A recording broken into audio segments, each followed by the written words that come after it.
Welcome to the Midi Quest Panel Edit tutorial. Let me preface this by saying this is a developer tutorial. If you're not planning on creating your own panel editors for instruments, creating your own instrument modules in Midi Quest, stop this tutorial right now. This is definitely not for you. Let me also say that the other tutorials I've put together, I've tried to be fairly organized and very linear about talking about features. In this tutorial, I'm likely to be all over the place. There's a lot to cover. I'm probably going to forget elements. I'm going to jump back to talk about things as I think about them. But I will give you as much useful information as I can. There are also pages upon pages of help related to the individual controls in the online help files. Make use of those, and we'll start from there. And to get into the panel edit mode, for starters, you have to create a standalone editor window. That means you select the type of data that you want to create the editor for, say a voice, and then either load data from the instrument or create a new edit panel. If you create a split window or try and create an editor from within a set, the panel options will be disabled. Now, the other thing to talk about here is the fact that the capabilities given to you in the panel edit will vary depending on who the creator of the panel is. If you've got an editor from SoundQuest, then you are going to see your options. You're going to have, here's how you do it. Right click, choose panel edit, and Midi Quest has now put this window in panel edit mode. All of your panel editing is done from this area here.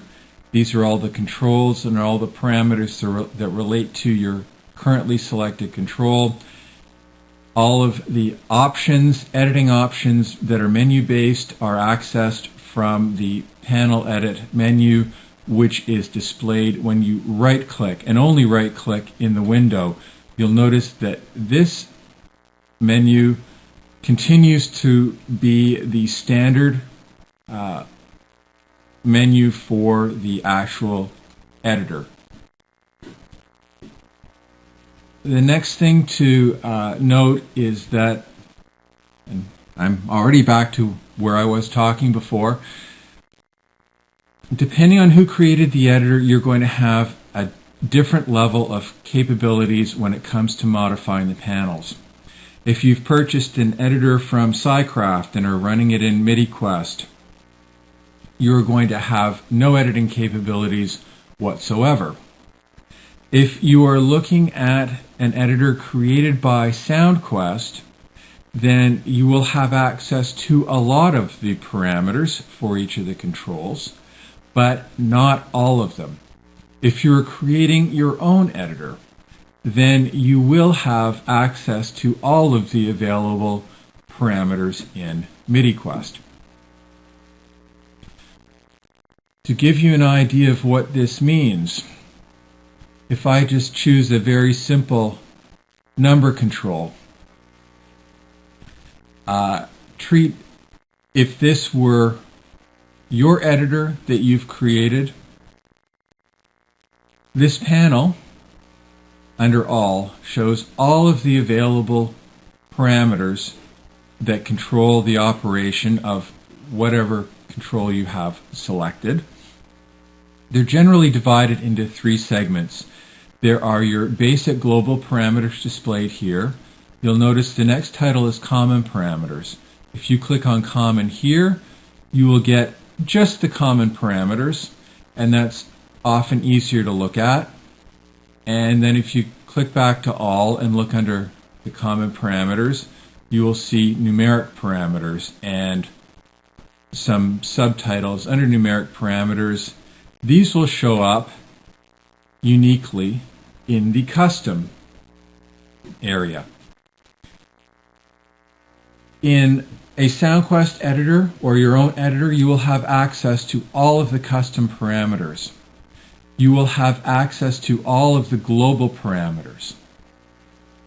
However, in the common area, in your own editor, you'll have access to everything. That's all the parameters that you see here. But in a Midi Quest, SoundQuest created editor, you will not have access to, I believe, the default values. You will certainly not have access to the transmit macro, the retrieve and store macros, activation macro, and a number of the other items. What that essentially means is you can go into a SoundQuest editor. You can change the layout. You can change some of the display style information. You can, which is often handled in the custom area. You can change all of these various controls, but the core programming that basically tells Midi Quest how to edit this particular parameter in this editor is hidden from you. And you say, why do we do this? Well, the reason is we don't want someone else to simply open up our editors and say, oh, here, I'm going to make my own DX7 editor. I'm just going to copy all of SoundQuest's work. Voila, I'm done. And that's the reason for it. If you're creating your own editor, then obviously you should be able to do anything and everything that you want with it. The other thing, to add a new control, you basically double-click in the editor where there is currently no control, and you'll get a pop-up menu, and these are all of the different kinds of controls that you can add in your own editor. If you double-click this in a Midi Quest editor, you will find a very limited selection. You can add a new text object. You can add a new bitmap object. These both relate to creating backgrounds. You have control over those. So if you want to redo the entire background of an editor, make it look however you want to make it look, and by creating your own background bitmaps, whatever, you can do that with the controls that are provided, but you can't start modifying a SoundQuest editor by adding controls. You can certainly remove controls if you want, but you can't add in new controls. As a result, you will find that also functionality like paste has been removed or is disabled when you are working with a Midi Quest based editor. So, how does all of this work? Well, you've already seen the basics of it. Programming of controls. You basically add, how do you do it? Double click. Choose a control type, let's say a knob. Click on that knob, you get all of the programming parameters. You want to move a control around, hold down the control key, click on it. You can drag it, drop it anywhere you want. Want to move a group of controls? I click the left mouse button, drag around the controls. You'll see them highlighted. Hold down your control button on the keyboard. Drag them, drop them wherever you want. Very simple. You want to make micro adjustments, you can do that too. Choose your controls.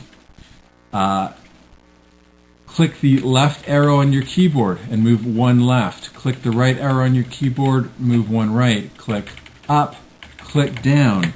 If you hold down the Alt key, you will move, but in blocks of 10. So left or right, up or down. If you want to change the size of an object, that's easy. You can activate it. You'll see the cursor changes to a grab. I can now grab that and I can resize my control from the bottom, from the left edge. I can also do the same from the bottom. Oops. And there's the resize of just a layout control. What other options are keyboard based here? There are all sorts of keyboard equivalents for, oh yes, same thing. You want to resize out in small increments, hold down the shift key and hit the right arrow. That will move the control out. Hit the left arrow. That will resize the control smaller. The up and down arrows will do the same. The up arrow shrinks it. The down arrow extends the length of the control. And you can do that with multiple objects. So if I select, graph controls take a while to select because there's so many parameters. Let me choose something a little more appropriate. I'm going to select, the point is showing selection. Holding down the shift key allows you to do extended selection. Click on an item again, it will unselect it, reselect, unselect. It's just a toggle operation. You want to expand multiple controls, you can select them, hit the right arrow, and they're all made larger. Left arrow, they're all made smaller, and shrink in the height as well, or expand for that matter. And you'll notice everything is immediately redrawn. That's all I can think of at the moment for this area. I may come back if I remember something later on.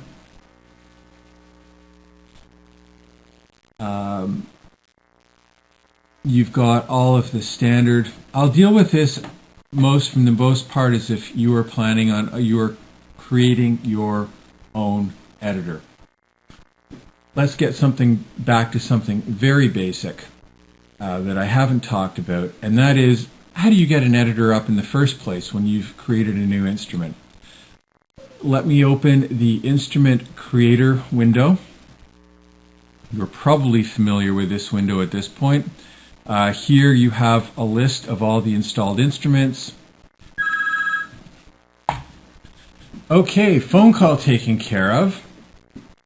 Back to the Instrument Creator. You've got a list of your installed instruments. Click on any of the instruments. This is your instrument setup area where you link all of your drivers together to create an instrument. In this column here, you have each of the drivers listed for the instrument. Any single driver, click on it, you get the editor on this side. Here's the critical part. There's what we call the definition. That is a reference to your editor file. The reference should have both a folder as well as the name of the file, the SQT file that you want to access.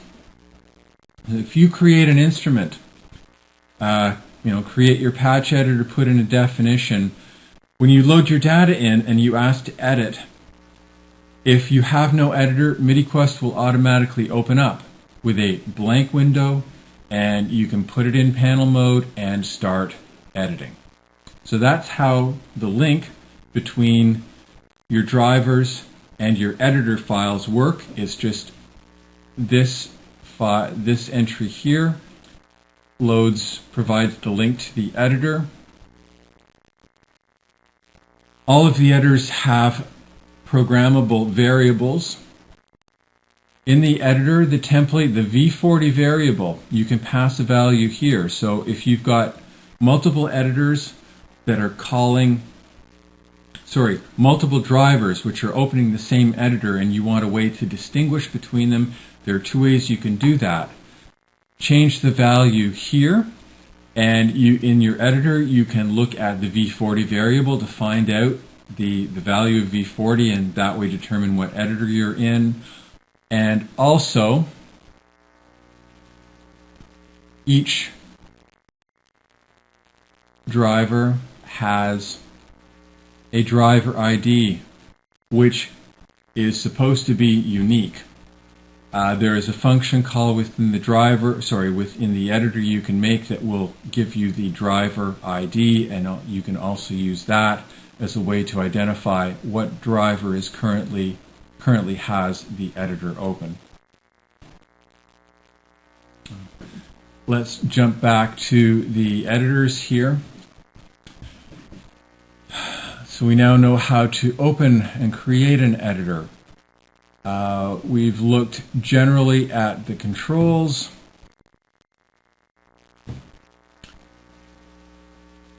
So I will spend the rest of the tutorial looking more closely at how each of the controls is programmed. So if you're interested in looking at the menu options, I expect that they will be in a separate tutorial that you can view when you wish.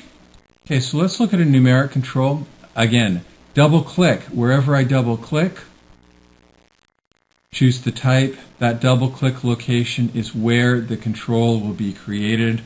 I can then take that control and I can put it wherever I want it. These parameters here are common to all controls, so I'm only going to talk about them once here. Name. This is the internal name given to the control. Providing a name is actually, and providing a unique name is actually critical, because when you have your editor running inside a plugin, particularly VST, when you're looking for automation names, this is where the name entry comes from. So you need to provide a name for each control. You need to provide a reasonable, unique name for each control. Help. Each control can have its own little help comment up to 256 characters. Assuming that you have help enabled in the preferences, display parameter help, then, and the other reason you need the name, you'll see in a second, is this. When I put the cursor over this parameter, I get pop-up information. The name is, as you can see, my name. And if you look in the lower left corner, in the lower left, you'll see there's my name, and beside it is show my help. So you can actually add help on a per control basis if you want, and that help will pop up in the lower left-hand corner. Usually, I expect that it would be information on what this parameter does, what effect the parameter you're creating will have on the overall sound of the patch, or whatever the control is doing within the given editor. ID. Midi Quest will assign an ID to the control that is unique for the editor. You can change this ID. If you're going to do this, please make sure that you give it an ID number that is unique. We'll pop in here, control parameters, IDs. Cross-check IDs will give you a list of IDs that are being used twice. Check that. Make sure that you aren't using IDs twice. Under IDs again, list IDs in use. If you want to renumber your controls for whatever reason, this dialog will highlight all of the control IDs currently in use. Anything that is clear hasn't been assigned, if you're looking for a big block of numbers that are contiguous for whatever reason, you can use this dialog to find an unused area of ID numbers that you can work with. Old ID. Please don't use this. This is from pre-version 9 Midi Quest editors. You try and use this, you're more likely to make a gigantic mess than anything else. Left edge. This allows you to numerically change the position of the control. If you watch the control, it's gradually moving down the page. So you can place the left edge, top edge, control the width, control the height on a pixel accurate basis. Obviously for gross positional changes, it's easier to hold down the control key, click the control, grab it and drag it to a new position, and you'll find that when you release the control, these values will update. Same as if you resize the control,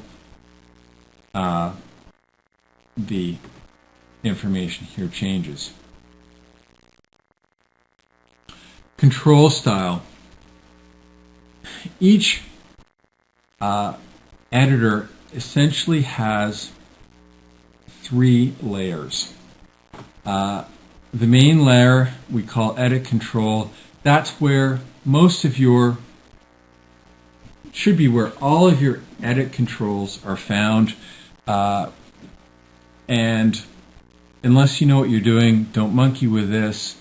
A background control, you'll see that if I choose just straight text information or a background bitmap, these are marked as background controls. They are drawn first.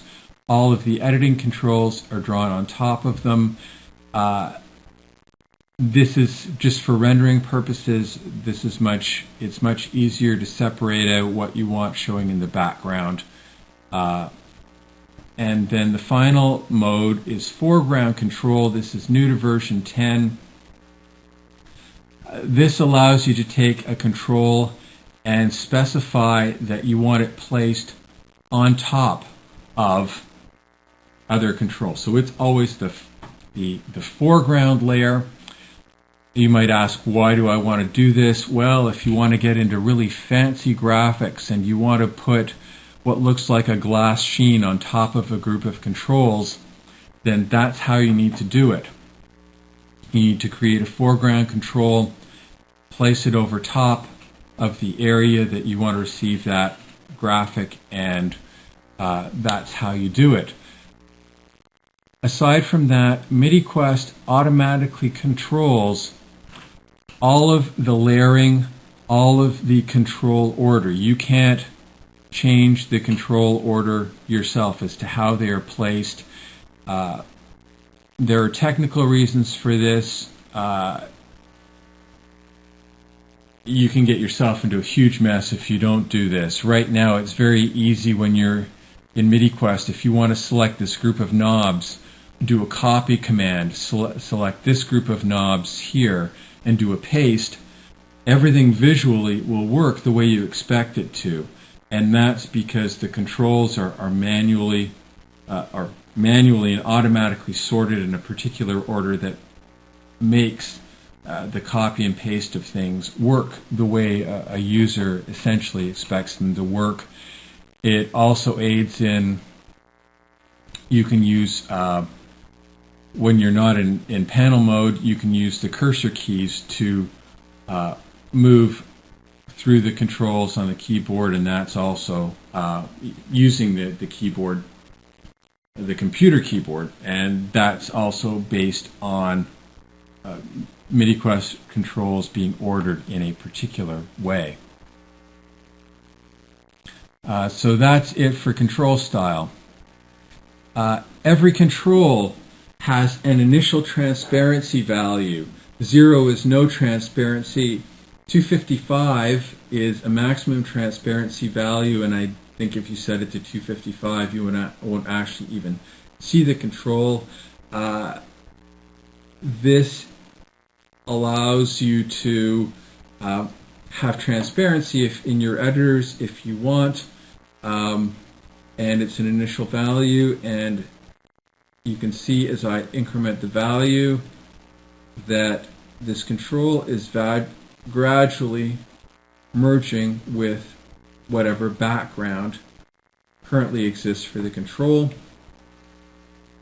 You won't find SoundQuest using this option very much, but I expect that SciCraft editors will probably start making use of it, and you can make use of it too if you want. There are also, you notice it says initial transparency value.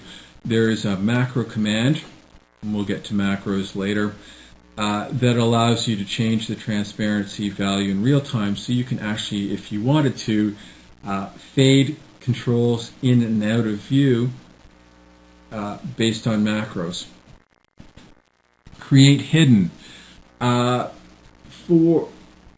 For editors that have layers. And layers is different from this control style information. Display of editors. If you're starting off with particular layers, you know are going to be hidden. It is more efficient to create those controls hidden than it is to not have them hidden and then have to hide them at the beginning of rendering an editor. And now it looks like it's time to talk about layers. Midi Quest supports, I think it's 36,000 layers. Layers are, if you work with graphics applications, it's the same idea. You can assign any control to a layer, and then you have a limited number of options that are macro based that allow you to show and hide layers as well as do a number of other things. So if you know that at some time you want to be able to hide all of these controls here, what you can do is set them all to a specific layer, and then when you need to hide them, you can issue a macro command that says basically hide the layer, and you give the layer number, and all of the controls will disappear. And that's a lot easier than issuing a hide command to every single control.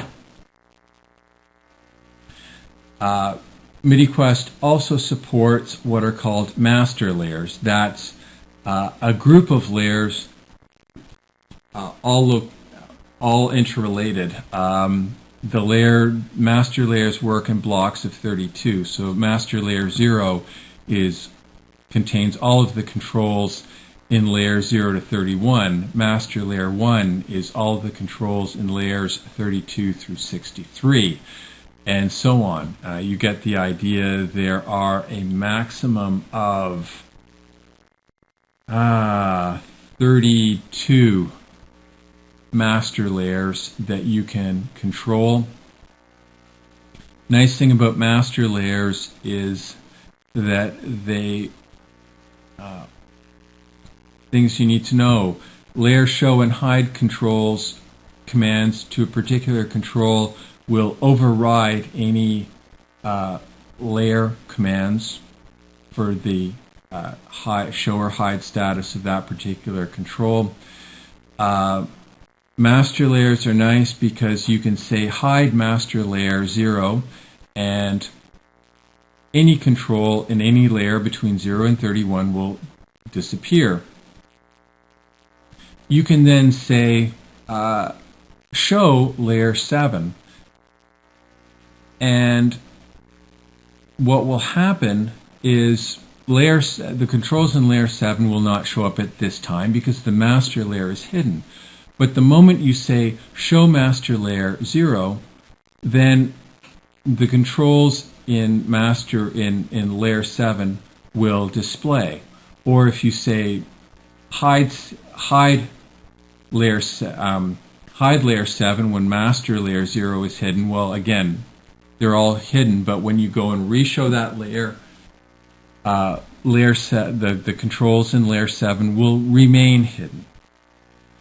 So you can hide controls, rejuggle their display status, and then show them all, and you won't see a lot of flickering on the screen. You'll just have one hide, one show, and everything is very nice, clean, and simple. Frame style. These are just a set of defaults for drawing frames around controls.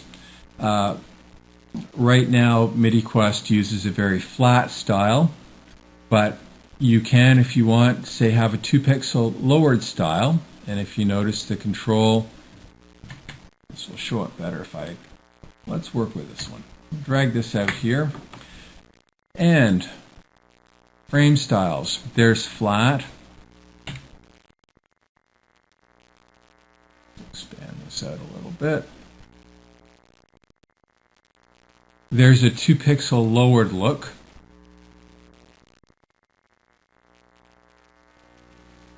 There's a 2-pixel raised look. You can see the border edges that have been drawn in.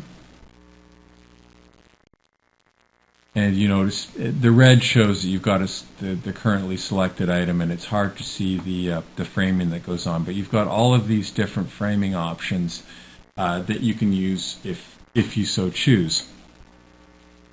Lock.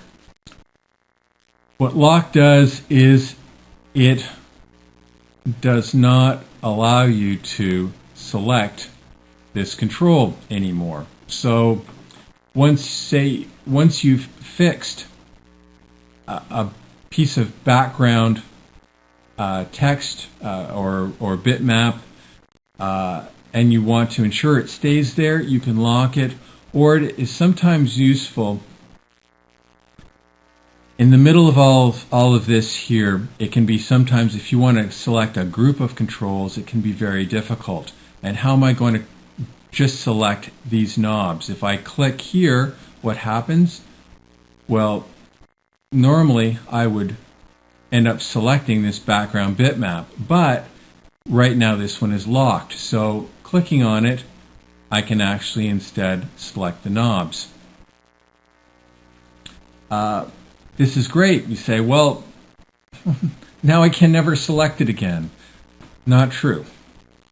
You can go and choose in layout functions, choose full control select, and that overrides individual locks, and you can now select that control, and if you need to unlock it, you can unlock it. Exclude from.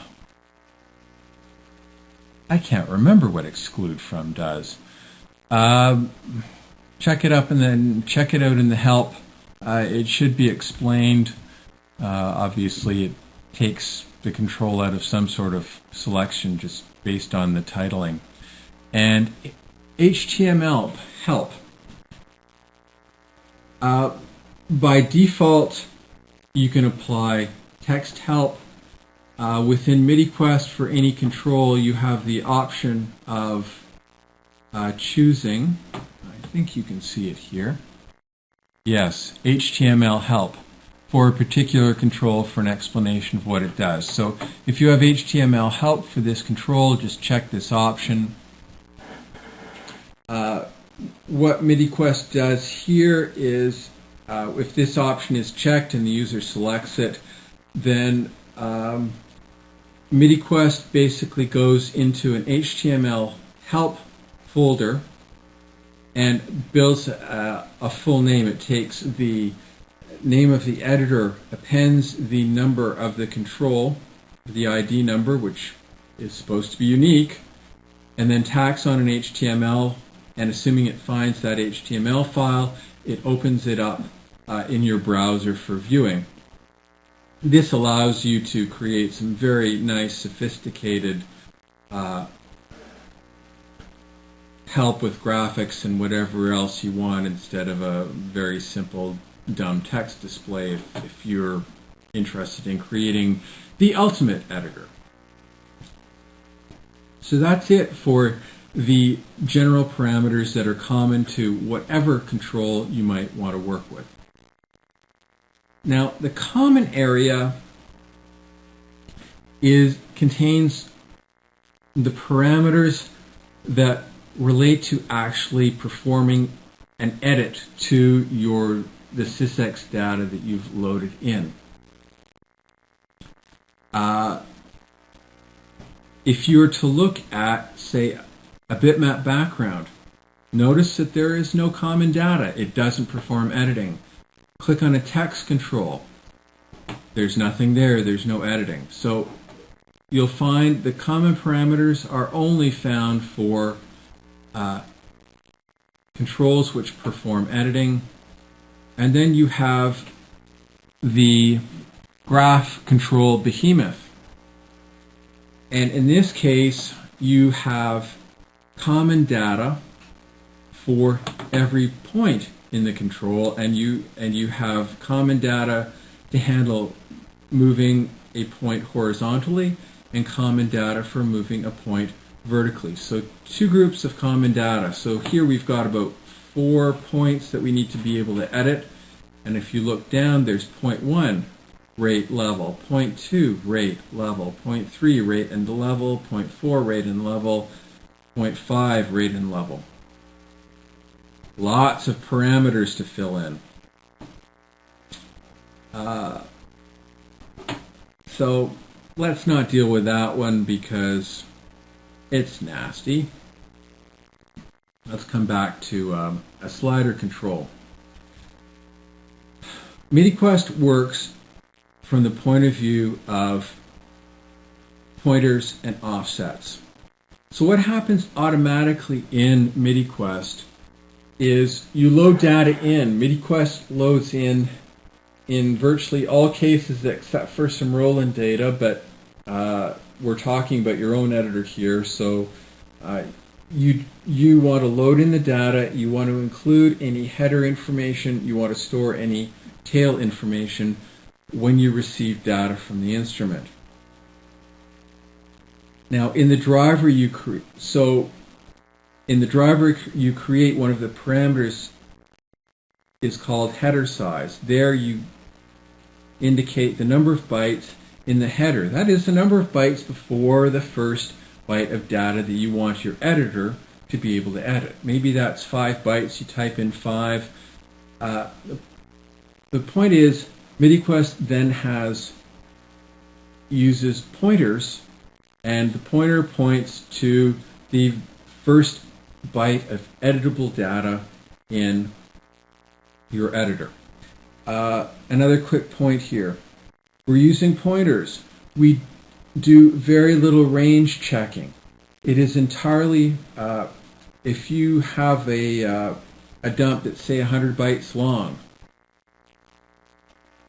and you type in, it is possible to type in an offset and say, I'm going to read and write byte 1000. Midi Quest will happily read and write 1000 bytes from the beginning of your data, even though that is an invalid location for your editor.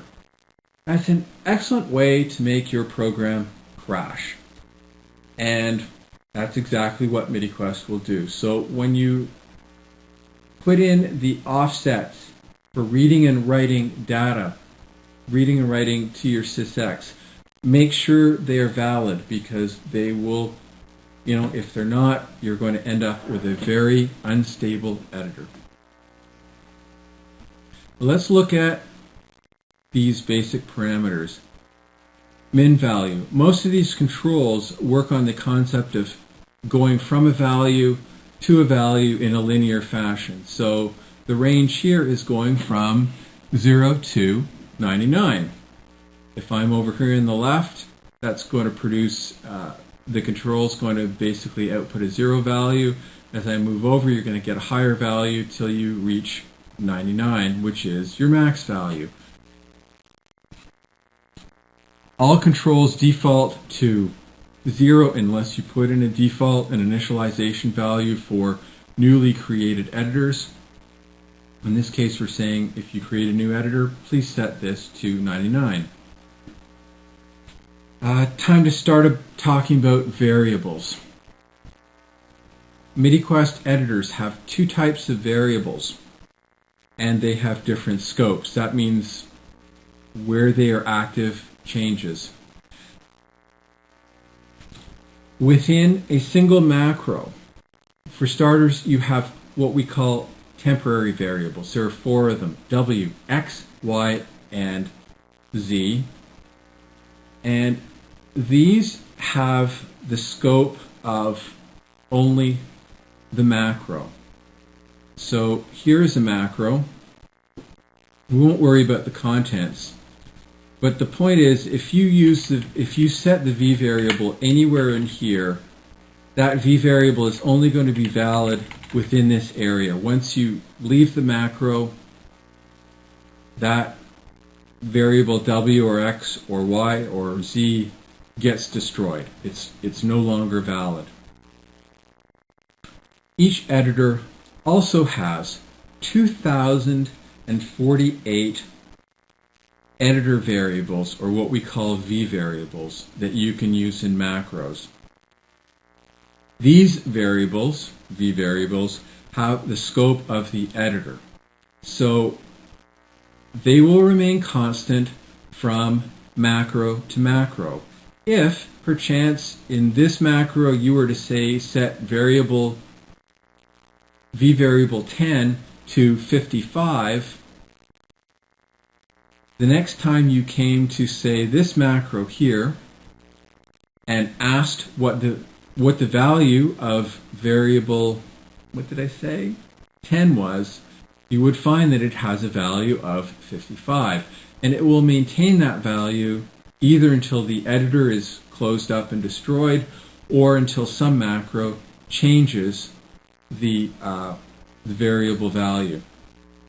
While we're talking about variables, I told you variables, you could use any V variable between 0 and 2043.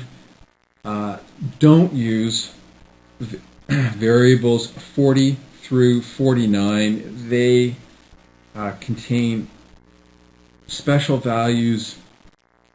If you know what you're doing and you want to change the value of that particular variable, go ahead, but keep in mind they usually have a particular purpose. As you heard me explain earlier, V40 is a value passed from the driver into the editor. So you can query the value of variable 40, V40, and see what it is, and maybe conditionally do different things depending on the value of that variable.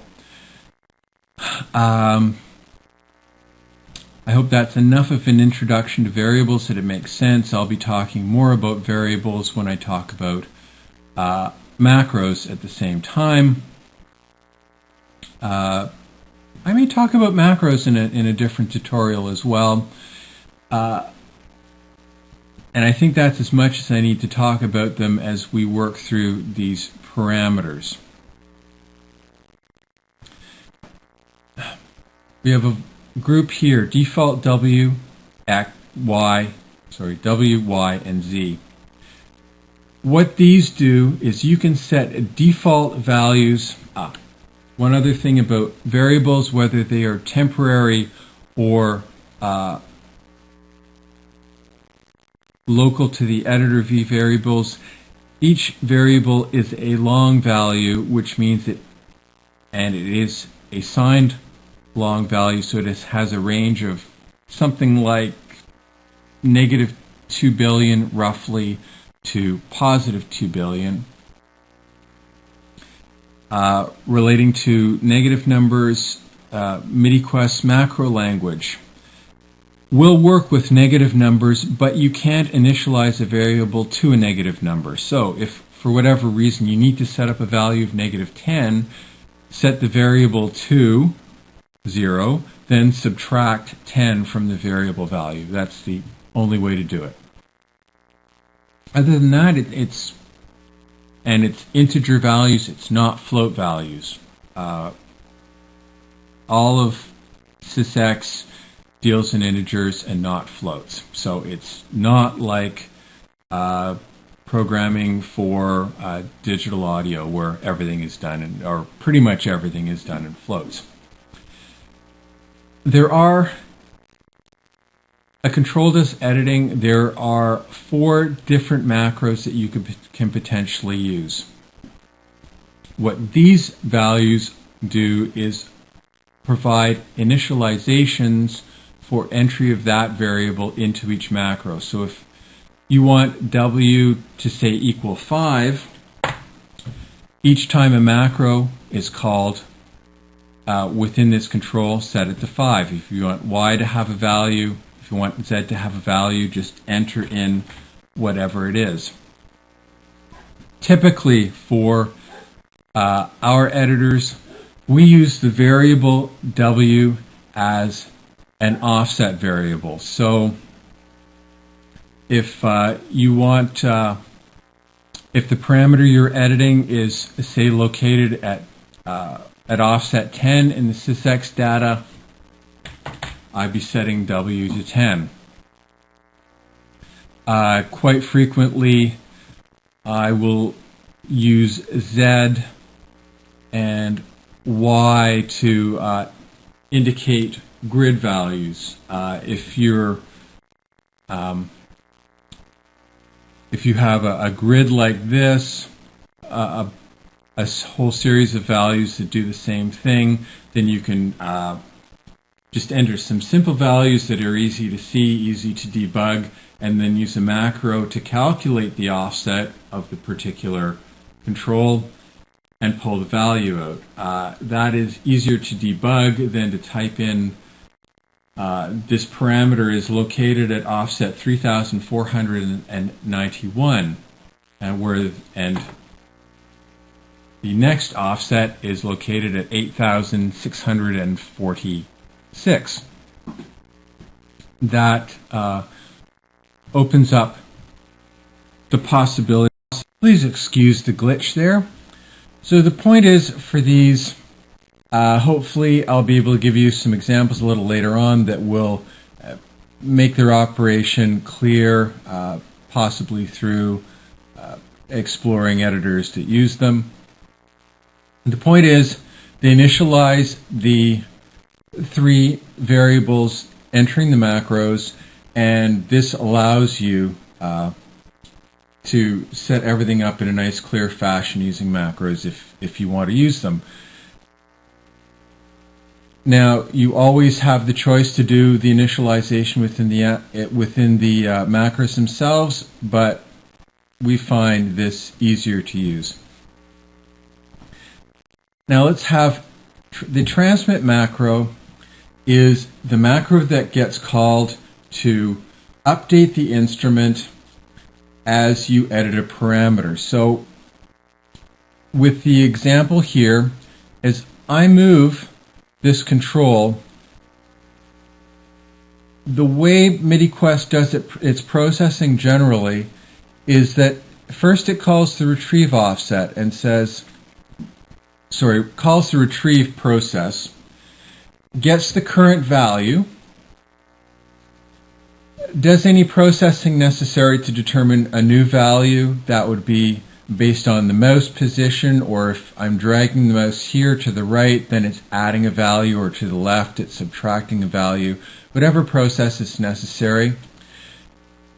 The new value is generated, and the storage functionality is called to save this new value back into the data, and then that same new value is supplied to the transmit macro, which can create a sysx message to send out to the instrument to update the instrument. Now, in situations where the instrument doesn't respond to individual update messages, there are additional options in Midi Quest that we'll come to later that allow you to send the entire patch out to the instrument in order to get the sound in the instrument to match up with what you've set up in the editor. So we'll have a look first at, I guess, the retrieve portion of Midi Quest. Now this is an old editor, and this is how we did it early on. You can actually extract data from a sysx message two different ways. With use retrieve macro option unchecked, Midi Quest looks at the retrieve offset. It's 119. It goes to offset 119 into the data, pulls the value out of the data at that location, and returns it into Midi Quest for processing. Then in this editor, what happens is the new value is sent to the store functionality. Use store macro is unchecked, so the data is stored right back into the specified option, offset 119, where it is saved. And that same new value is then sent to the transmit macro.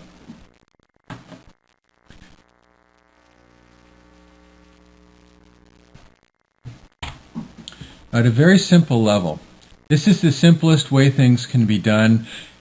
It's no longer the way we do things, and I'll explain why at the end once I've given you the alternative that we now frequently use. Instead of working strictly with offsets, what we would now do is we'd say, okay, the offset is 119. We're going to say, let's set up a retrieve macro.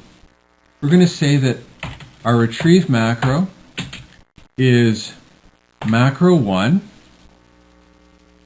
and macro 1 is going to return in X the stored value, and then return X is going to give that value to Midi Quest. And I'm just going to make sure very quickly that we can use those macros. Yes, we can. Okay. And we need to use the retrieve macro. Check this option and you use the macro here. Again, we're going to use the store macro. Check this option. And in the store macro, again, it's a very simple, let's call macro 3, which we know is currently not in use. And that's all we need to do for this, for setting up here in the actual control. Now we're going to go to the global macros. We're using macro 1 to get our data. So here what we do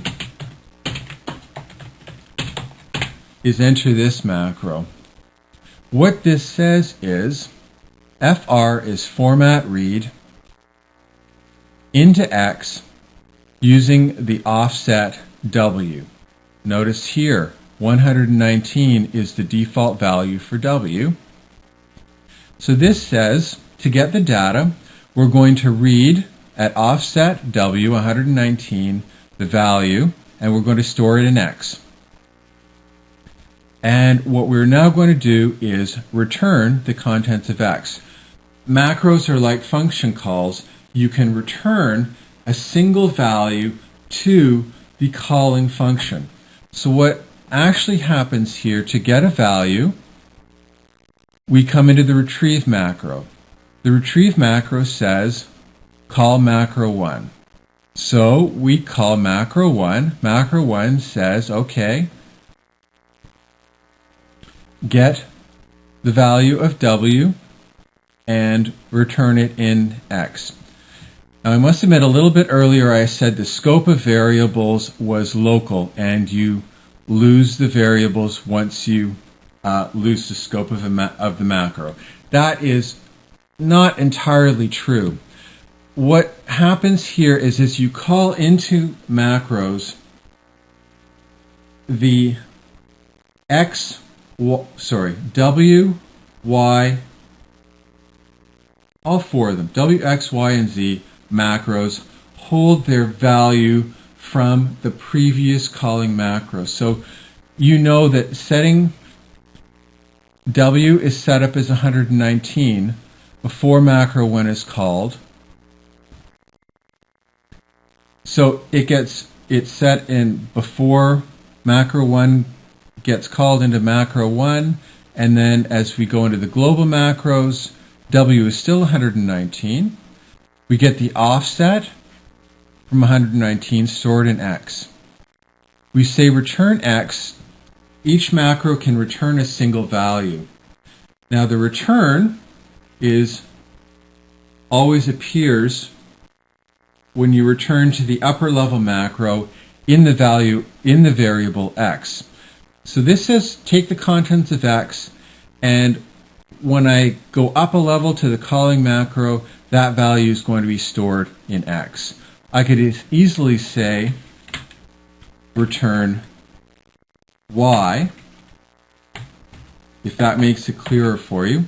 Take the value of W, store it in Y, return Y, and when we get back here in our retrieve macro, the value of Y has been returned in the X variable. So here we can say return X, and that returns X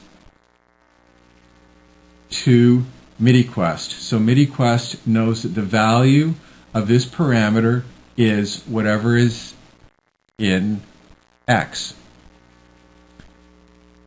Midi Quest then does its calculations and it says store.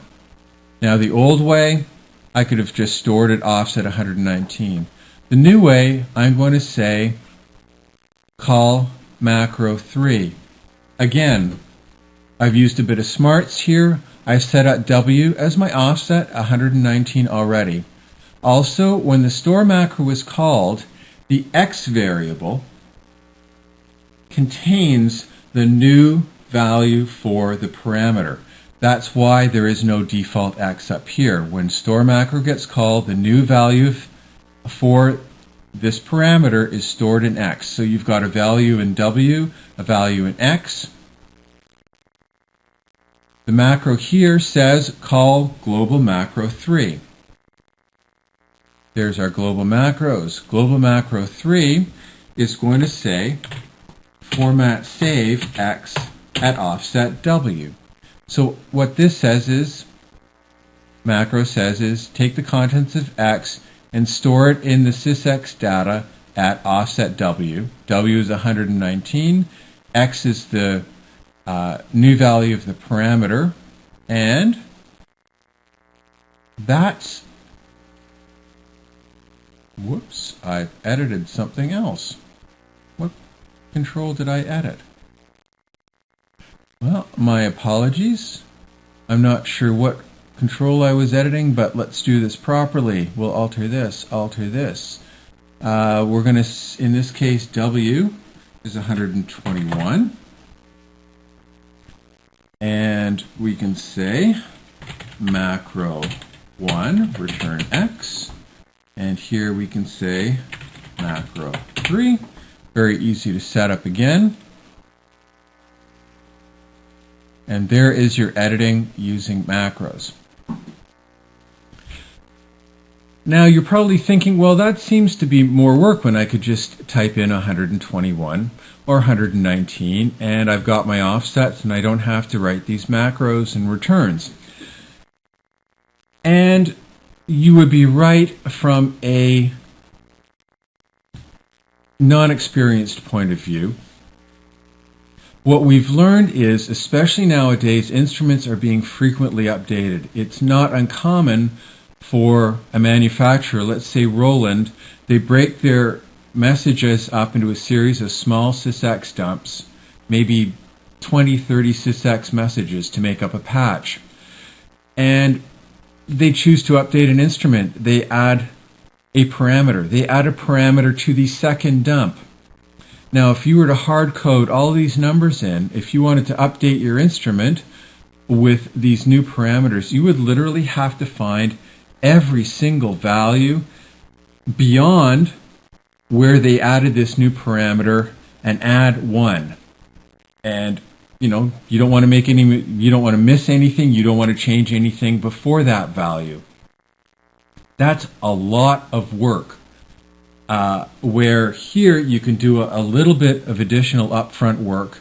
And don't forget, it's easy to copy and paste control. So once you've made one control with this setup, all you have to do is copy it as many times as you want, and the macro settings are all there. All you need to do is change the minimum and maximum if necessary, and the offset, and you've got a new control that's correctly getting data out. But the point here is you can go into your global macros and you can add, say, a conditional and say if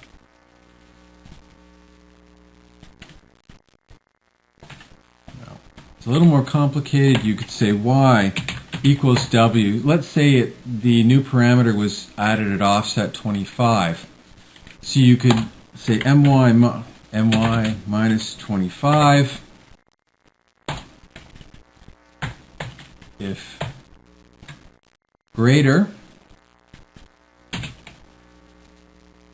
y, then mw plus 1 if end.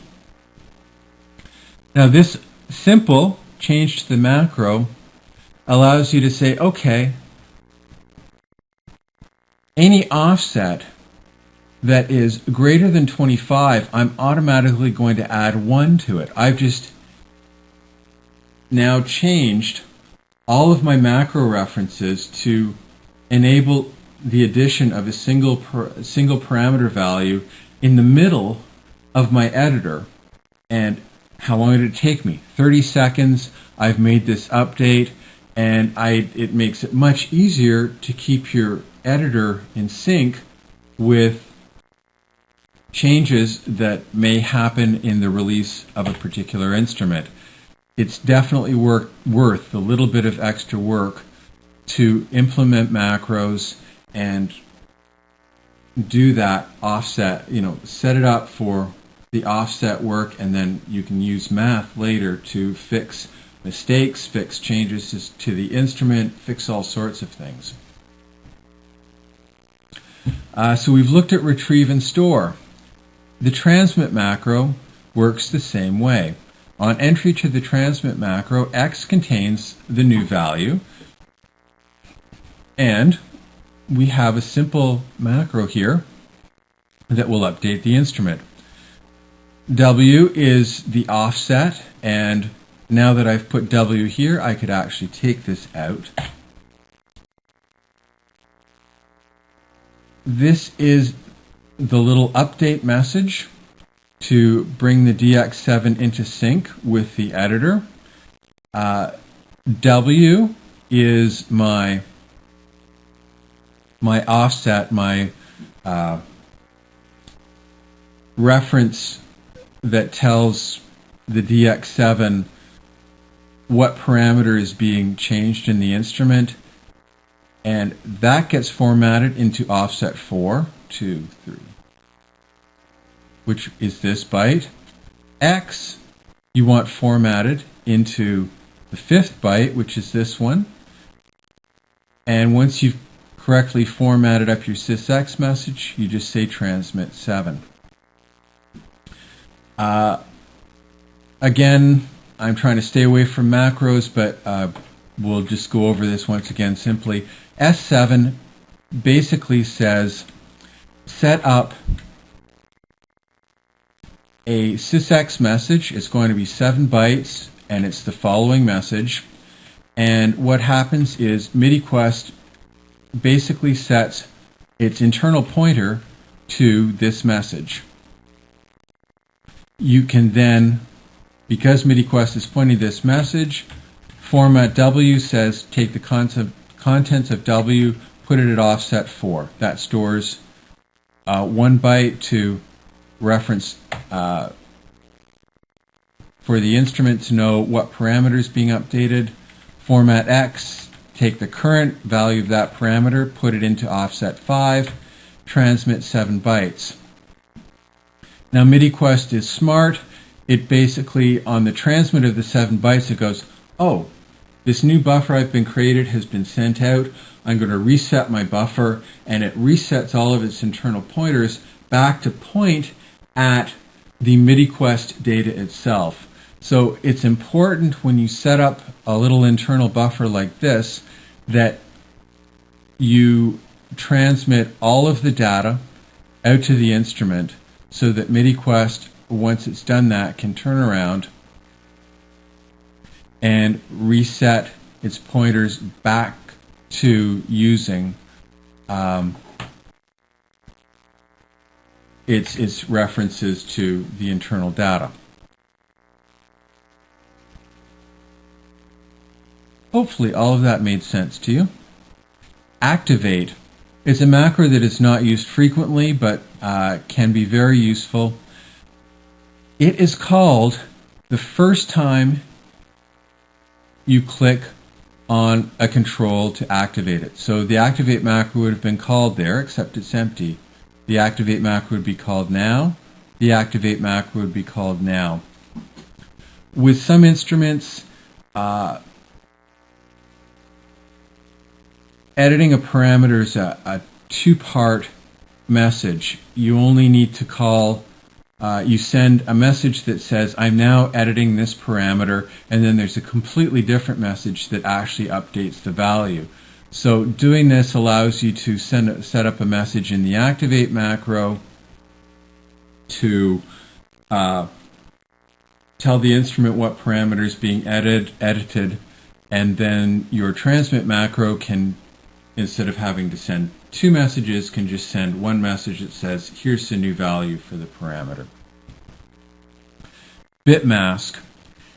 Bitmask is a nice little tool that lets you easily work with parameters. Sometimes in an instrument's sysx, you'll have 1 byte which contains as many as 7 different parameters. You could have 7 different on-off switches.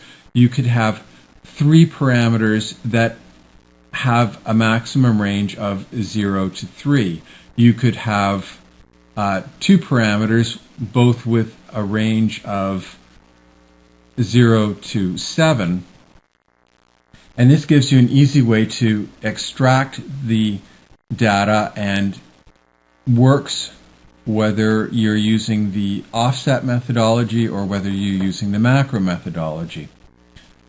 So if you just click on any entry like that, it will highlight, and this is your bit select, and basically the program does all the math so that when you request data, you only get the contents of these 2 bits, so you could have a range of 0 to 3. Or if you were to set it up like this, the range that comes to Midi Quest for display actually has the range of 0 to 3. Midi Quest will extract these 2 bits and shift them down so that they're at the low end of the range. And correspondingly, when you go to store the data back into Midi Quest using the store macro, Midi Quest does all of the math for you to take the new value, combine it with the other valid bits, and in your store macro actually gives you the correct value to store in that byte. You can read up on the pen values. They're a way of specifying colors which aren't used as frequently now as they used to be. What they most likely and most frequently what you want to do to take advantage of Midi Quest's way of automatically handling color, set A pen to 1, set B pen to 0, C pen to 2, D pen to 0. For any of the standard numeric display type controls, like a number or a character string list, the setup is a little bit different for toggle switches. And you can set it up this way and you'll get the correct displays. These values, as they're configured here, work in conjunction with the standard skin to give the colors and backgrounds as have been defined in the skin. Now, if you start changing them, everything will work and you'll actually get whatever you select. So if I select orange, these two colors work as follows. The A pen is the color of the text when the parameter has not been edited. The B pen is the color of the background when nothing has been edited. So I could actually put orange on green, or I could put gray, orange over gray, and then C pen are the edited equivalents. So if I change the value of this parameter, then I could say, all right, the edited value is going to be green, and I want its background to be on dark green. And it will show that edited value, and the one when the parameter returns to its original initial value, you'll get the orange over light gray setting. Now, if I go back and set this to its original values for edited, you say, hey, this is set to red and this is set to gray. I'm not seeing red and gray. That's because for this particular configuration, 2.0, Midi Quest knows to reference the skin settings to find out what colors are to be used for the edited parameter values. Same thing here. White over gray. Well, this is white over black. And these color settings, or gray over black, these color settings are actually defined in the skin. NumControl Update works with these following 5 parameters. And what this does is sometimes you will actually have 2 parameters showing the same showing values of the same parameter. This was much more common in older versions of Midi Quest that didn't have pop-up equivalents and some of the niceties that we've added in the last few versions. But a prime example is actually the envelope. And each of these knobs is editing a parameter that the envelope is also editing. So what you need to be able to do in this instance is link the 2 parameters together. And that's done by here, by this group of up to 5 options. So with this knob, it's saying I need to update one other control. And that control has an ID of 95. You were wondering why controls had ID numbers from here. And I never did explain it. Well, a lot of the macro commands and some of the non-macro commands, as you've just seen, need to be able to reference specific controls. And when you need to reference a control, you reference it by its ID number. And if you look here, you can see that the ID of the envelope is 95. So when you change this control, you also say, once I've changed the value of this control, please also update this display of control 95. And this system allows you to keep the two controls in sync. Now there's another trick that you will see in some editors. Let me see if I can find one quickly for you. Say Yamaha.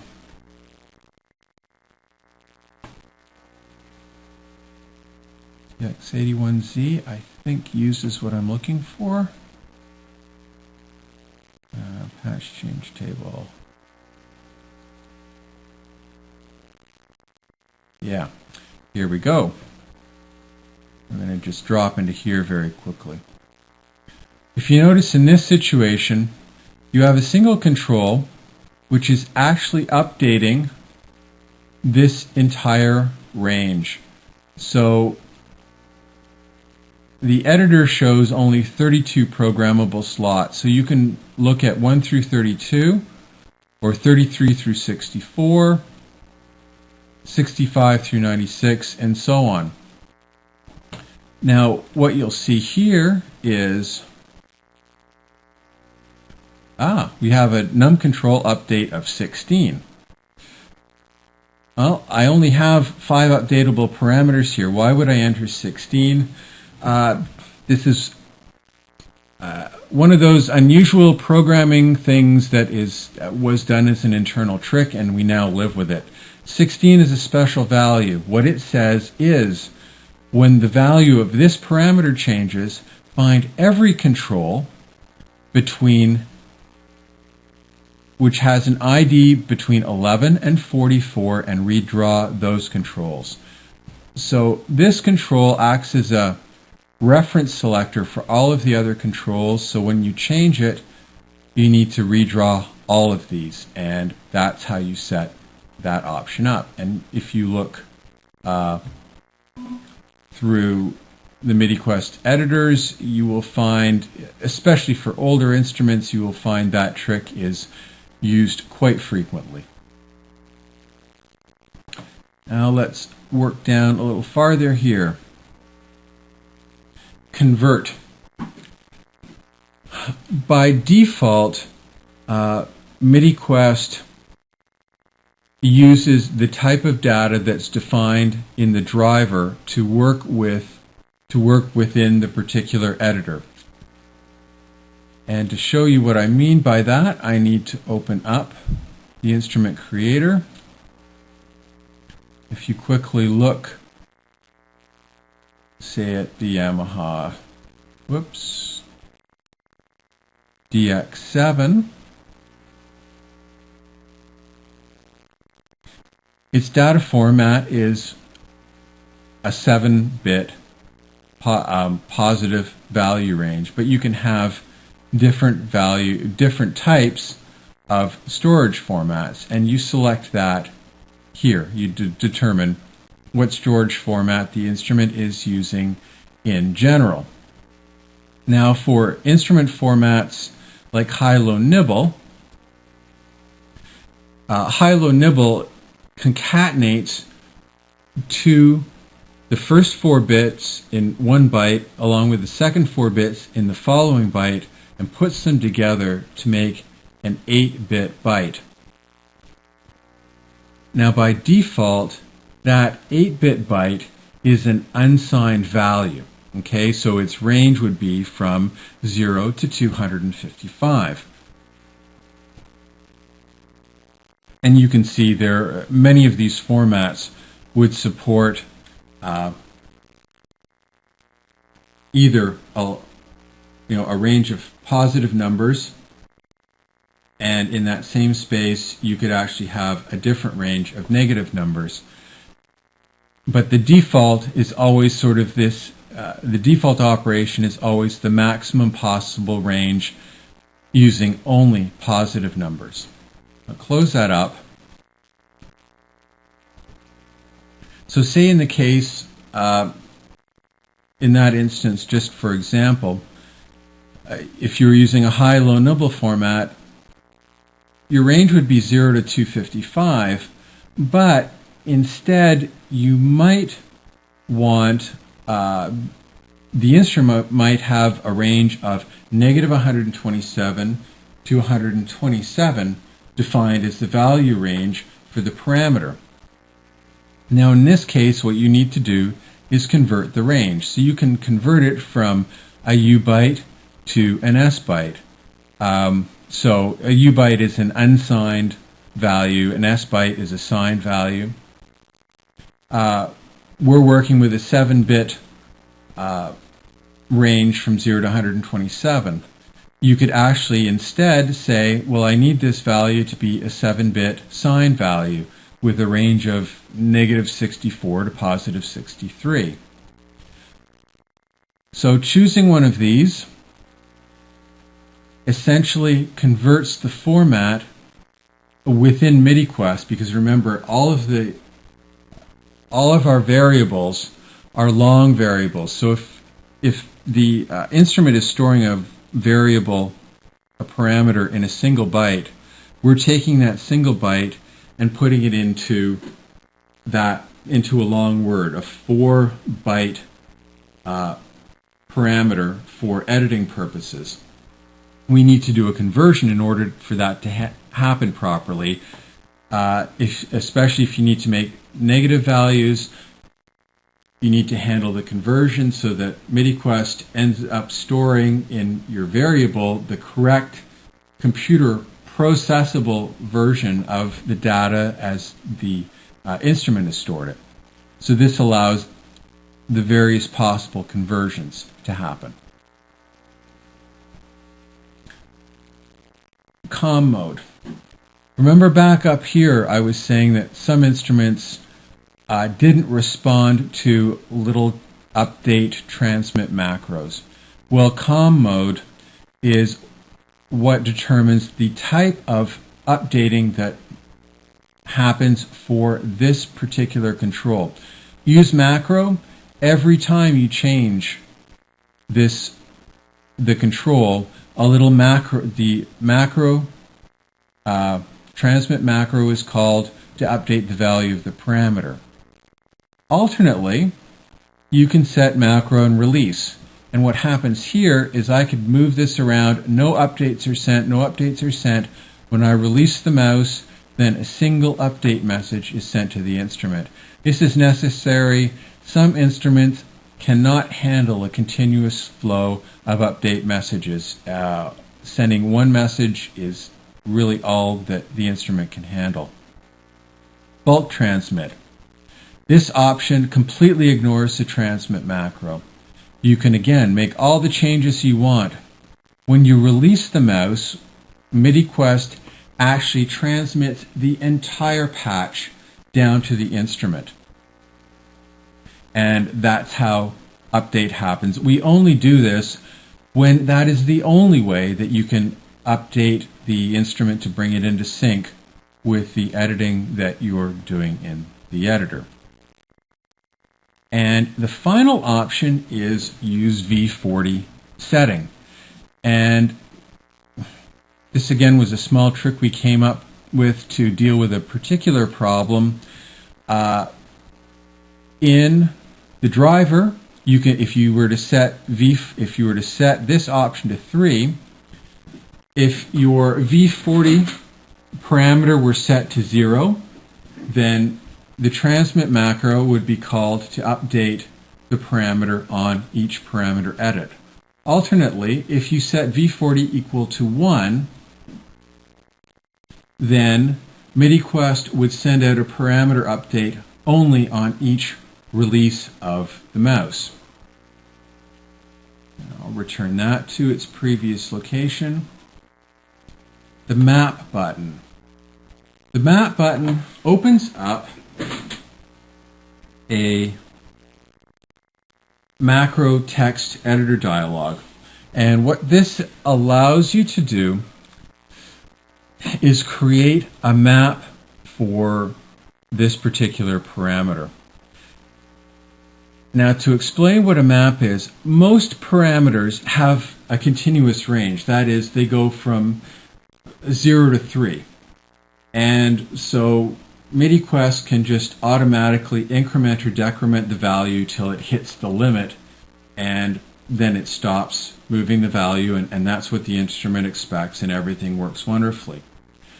In rare situations, you'll want to do that, what looks like a continuous edit, but the instrument doesn't actually change values continuously.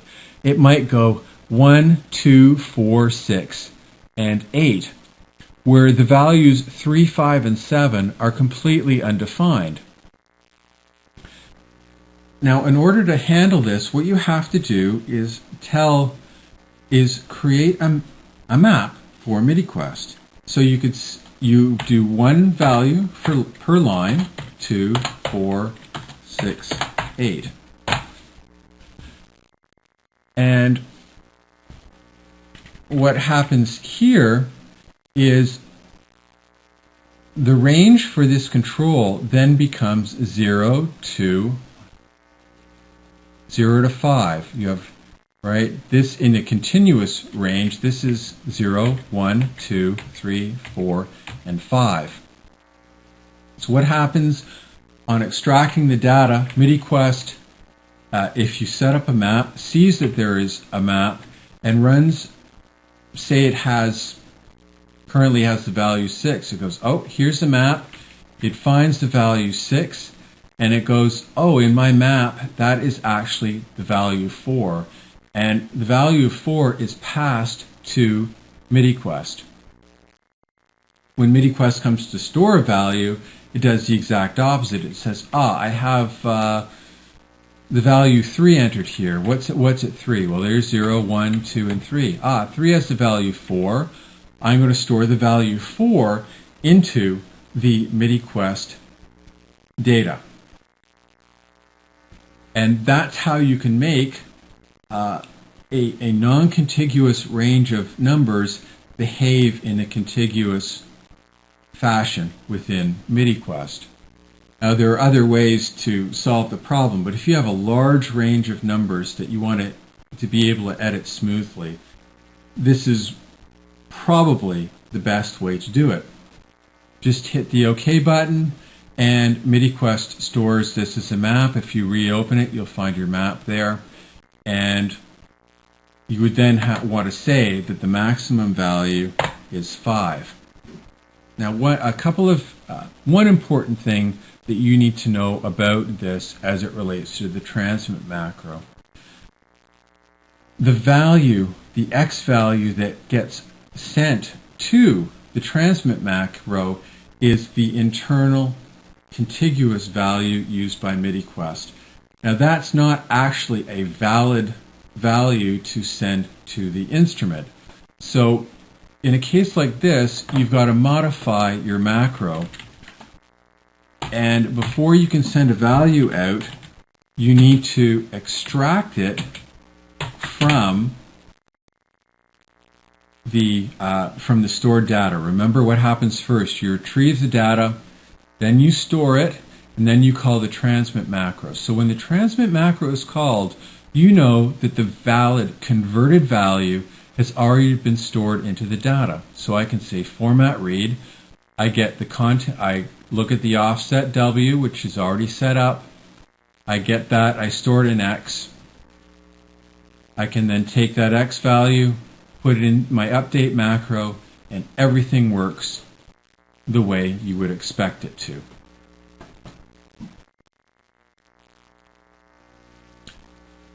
Hopefully you understand maps.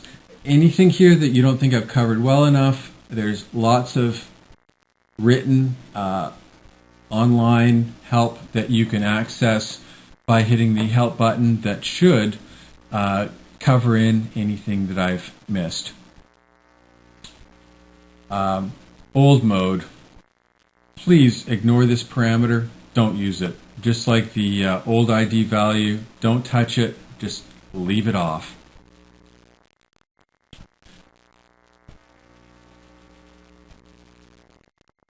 Simple default, I realize I skipped over some, but simple default is something you're probably never going to need to use.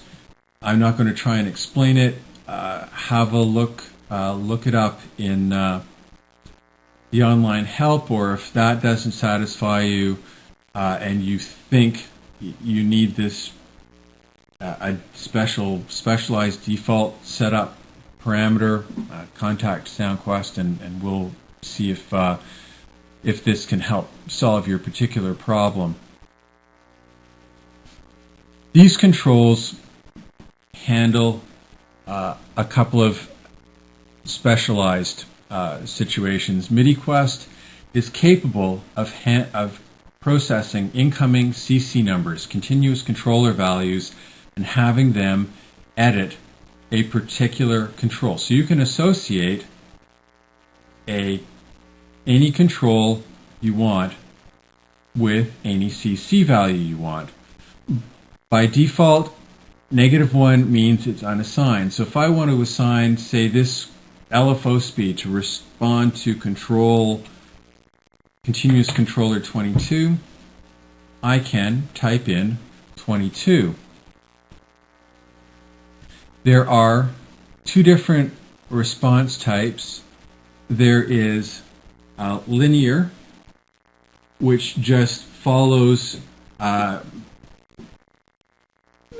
Linear takes the input value that is received by the controller and writes that in directly. Now you'll notice in the case of say here, the LFO speed, it has a range of 0 to 99.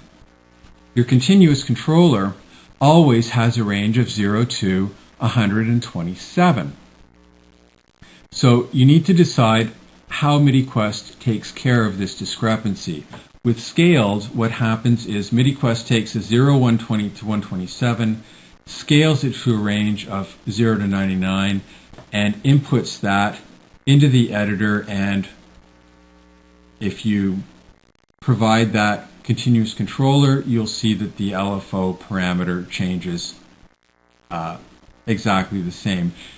For some instruments, when you're trying to make up a particular match to the way the instrument sends CCs with the internal processing of Midi Quest, there's a second option, which is linear.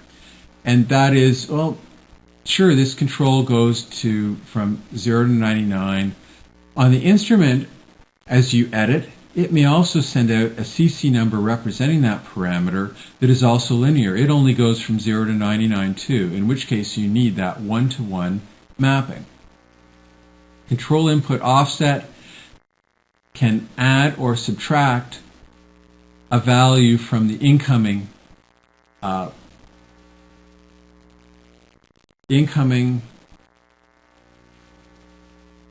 controller value. They get added together, and that gives you the value that's actually input as a source to the parameter. Again, this is necessary to synchronize if you're trying to synchronize the way an instrument is sending CC values with the way Midi Quest is receiving them. If you're making up your own CC mappings and not trying to match them to the instrument, just set this to scaled, choose your controller number, leave this at -1. Those are the defaults. The other option that you sometimes want a particular control to respond to is note number editing. The final set of parameters allow the MIDI keyboard to control the setting of a parameter. Note number editing works in conjunction with note number offset. The offset is simply a value that is added to the incoming value option selected here. There is none.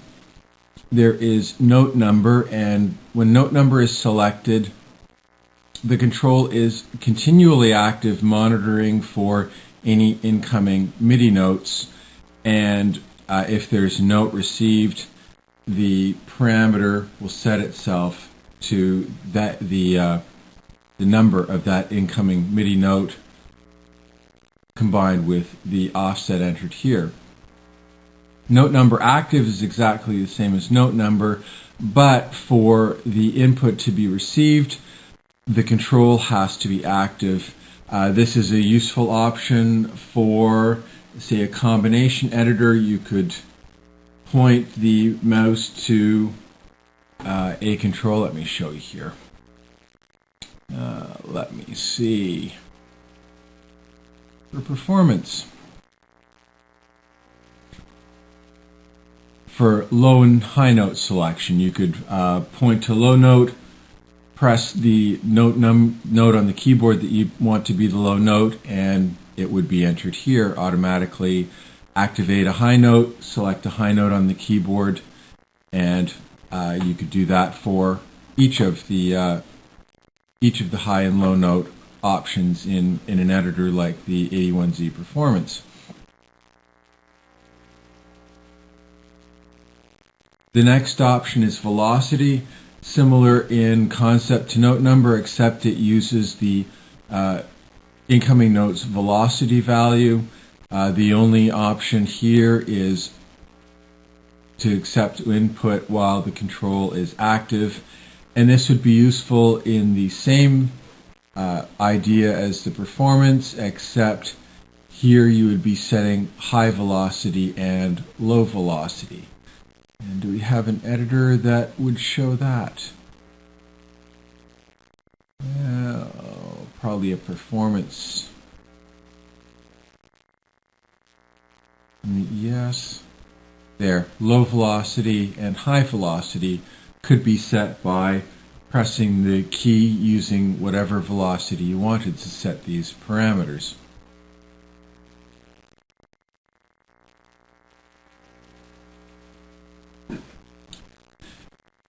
Now, I guess we have the long and arduous task of looking at the custom parameters for each of these different controls, and I'll try and work through them quickly. Number parameters, display offset, hopefully that's obvious. If the internal value, say, is a range from 0 to 5, but the keyboard shows it as 1 to 6, you're going to use an offset of 1 so that the display matches up with what's displayed on the keyboard. Width, you want to set enough characters so that the output potential range of a particular value, there's enough characters to display it. For 0 to 9, you only need 1 character. For a range of, say, 0 to 99, you need 2 characters. Over 100, you need 3 characters. If you've got negative values, say negative 100, you need at least 4 characters width to display the parameter. Display position, you can set left, right, or center alignment within the control. There's left, there's right, there's center. Style, for numeric, there are all sorts of different styles that you can choose. Display is your standard decimal style. Hex, you'll see the display range in hexadecimal. Let's choose something with a wider range here. So there's the default. 66 equals 42 in hexadecimal. And octal is no longer supported. Note style. Note style is interesting in that you get the display in note number. The display offset will allow you to select the particular or the correct octave display to match up with the instrument. Double clicking on the control with a note display will give you a keyboard to pop up so you can select whatever note you want. Images is no longer supported.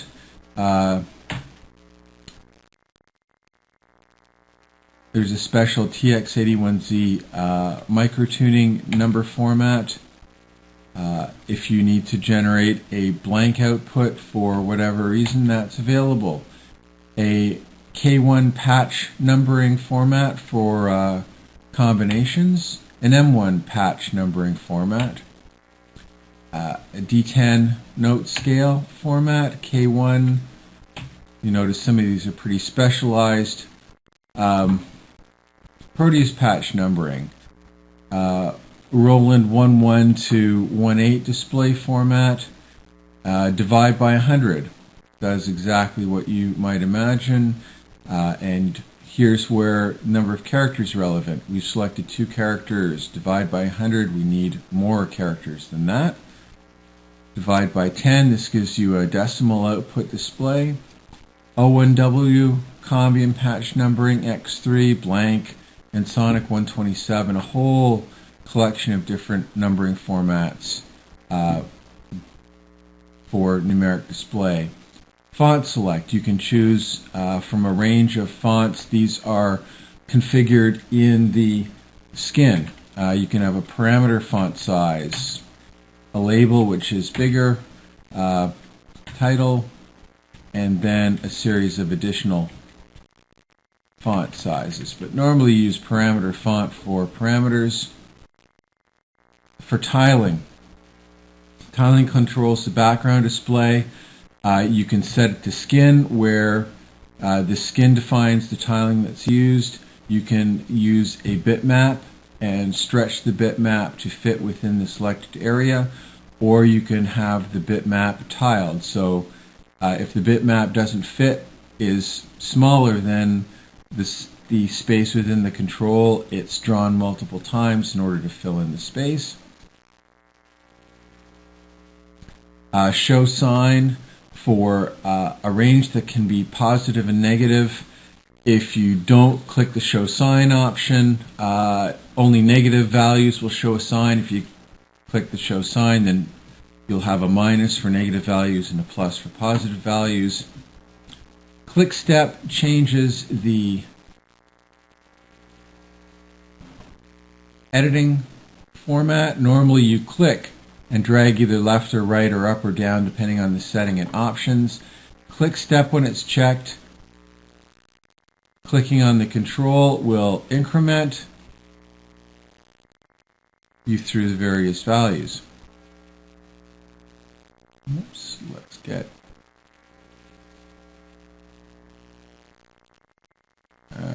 and once we do that, we can't get back to the edit mode.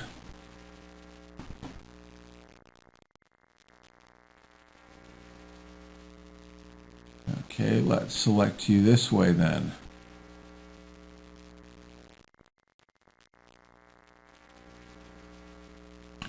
Okay. Numeric options. Image table map.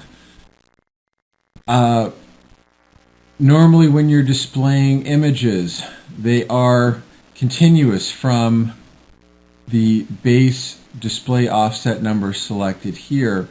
You can also specify if you want a table which is stored in the INI file, and this option selects which table, which allows you to map non-contiguous images for display in the numeric control when you have the images option selected. Background. You have a number of options for a background control display. You can use the skin setting, select a bitmap, specify a solid color, or specify a background. When you choose background bitmap, you can specify the file that to be used as the background. You're just entering a file name. The file should be in the same folder as the editor. Current file formats supported are BMP and PNG. On the Mac, it would be picked file and should be PNG file with the release of 10. Make transparent. If you select a background bitmap, you can specify that a certain color in that background bitmap is transparent and will actually let the background through. If you check this option, you need to go in and specify the color that is the transparent color. Rounding, we normally use rounding for most of these controls. If you take that off, all the edging will be square. Click it, and you'll notice, and this is common for most controls, you'll see the rounded edges. Draw icon. You notice I checked that, you get a plus. Most of the time the icon will be a plus unless you choose the note display, in which case it switches to a keyboard.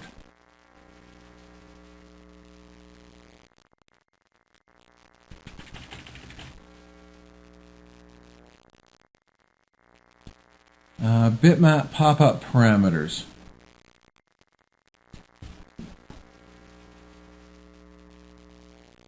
This should actually be numeric pop-up parameters in terms of title.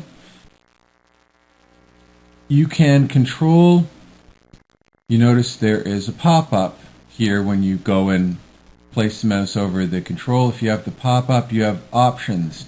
You can display the actual value, but you can also display the current value as a percentage of the range. You can specify a control link, and when you do that, you actually use an alternate control number, and you specify the control's ID here, and you use that control's display parameters for this to display the value of this control. This is most frequently used for controls such as the knob, where the display range style isn't specified in a knob, and so you can link to another control that's either visible or invisible to select the display style. And any file.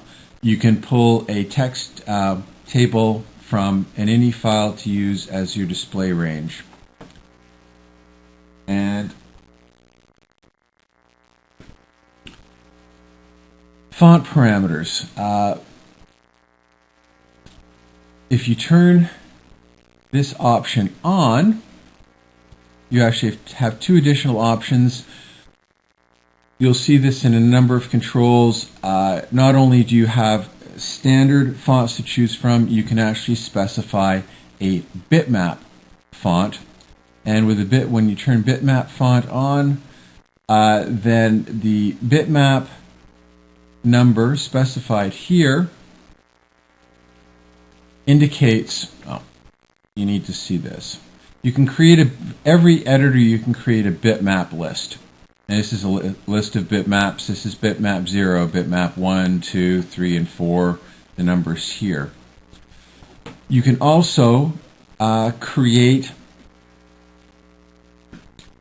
a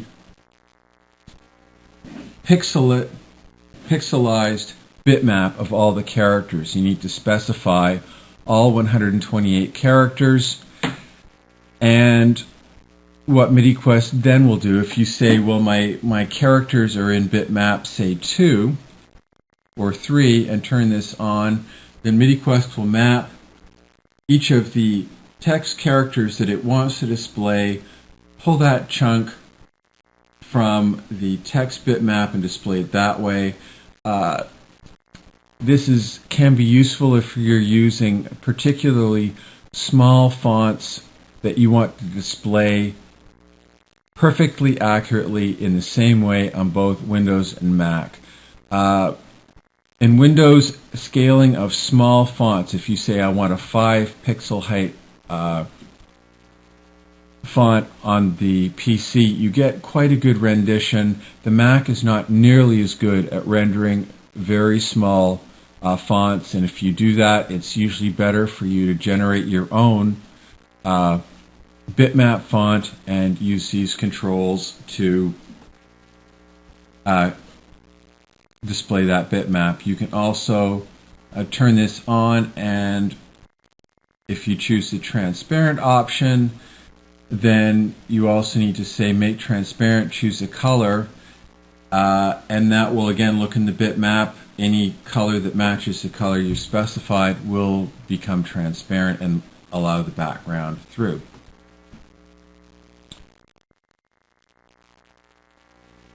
The next control is toggle. You can choose one of a range of toggle styles. There's an old style, just X, which gets overridden with this standard assigned bitmap. An on and off text toggle.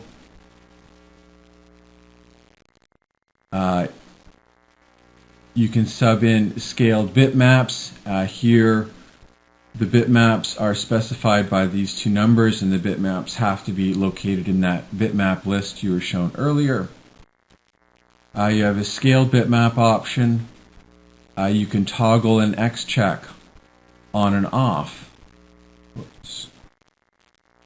You can have text.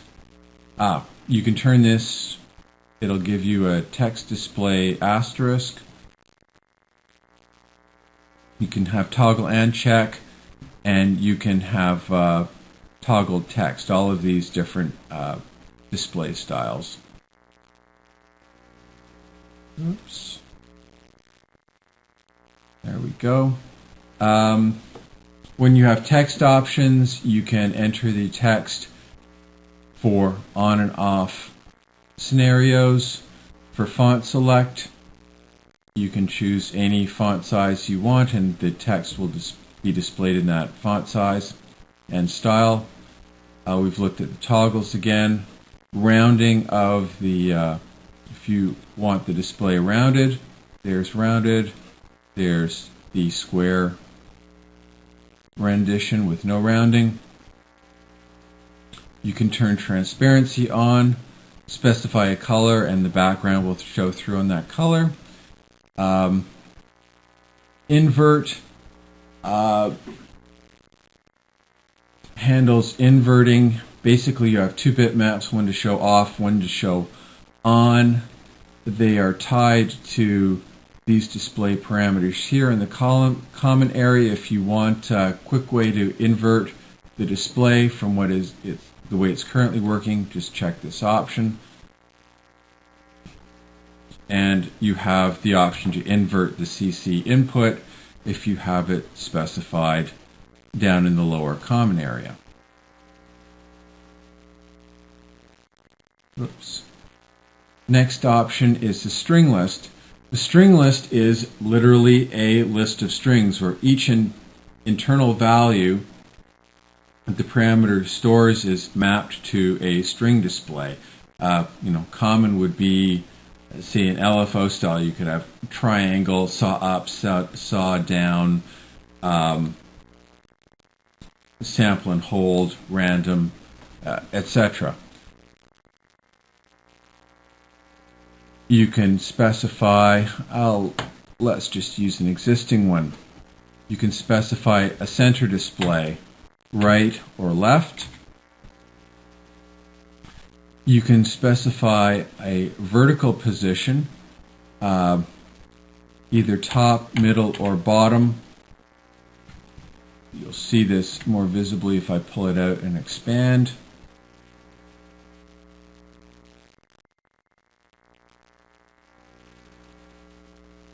Center, top, bottom. And I don't think that works with... There we go. You can't have multi-line on to have this option functional. Top, bottom, vertical, center. Specify. This is where you set up the actual text that's available for display. You set up the maximum. Here you want to set the maximum number of characters of any entry, any single entry to display. And this is the number of strings. So if your range is 0 to 5, you're going to need 6 strings to display. Each string has a maximum of 6 characters. You can also specify a reference offset. That is used when you have a control that's linked to another control that actually has the text. Here's an example. For this control, that actually is, we've specified 40 characters, 4 strings per character, and but we have a whole series of controls that use that same entry. So what you can do is, instead of having to enter that 6 separate times, for the additional controls, you say the number of characters is -1. When you specify -1 here, the number of strings is no longer the number of strings. It is actually the ID number of the control where these strings are stored. So this control actually looks for control 302, which is this one. And there's your ID 302. So when you edit this one, it looks to 302 for the list of available strings and uses them to do the rendering. For the string list, it only works with the control that actually has the strings. You have a whole set of available functions. For the most part, look at the manual if you want to play with these. This allows you to automatically generate reference numbers to provide links for a combination to a patch bank for display. I'll show this after. You can generate Yamaha auto reference numbers. You can import text files that have patch names loaded in them. Start string, this is the reference to where in your list of available strings you're going to start placing the text. The offset to the first text string, the maximum number of strings you're going to import, and the number of characters from each line. These need to be organized in lines. Execute will run that. And you can import from text. These are the two that you will use most. Text editor shows your strings, and you can add and remove entries. There are some special characters. Here's what is displayed in the text area. A \T, as you can see right here, is tab command, and it's a special case where it says what's after the tab is what you're going to display in the pop-up. So here you have EXP as the value, but in your pop-up you actually get the full negative exponential text named. And as you move through these, you can see a full proper text name rather than the short form. Oops. So you can, this area you can use to enter all of your strings. This text entry area is really nice because if you make a mistake, you miss a string during the entry process, you can easily just hit return and enter another string and you're fine. The string editor handles the exact same string entry information, but its strength here is that you can get to a specific value, 24, and enter the string that correlates to 24. The downside is it's very hard. You can't easily, it's impossible to insert a string here. You have to copy and paste them all down, which is something you don't want to do if you've missed a particular string in, say, 300 or 400 entries.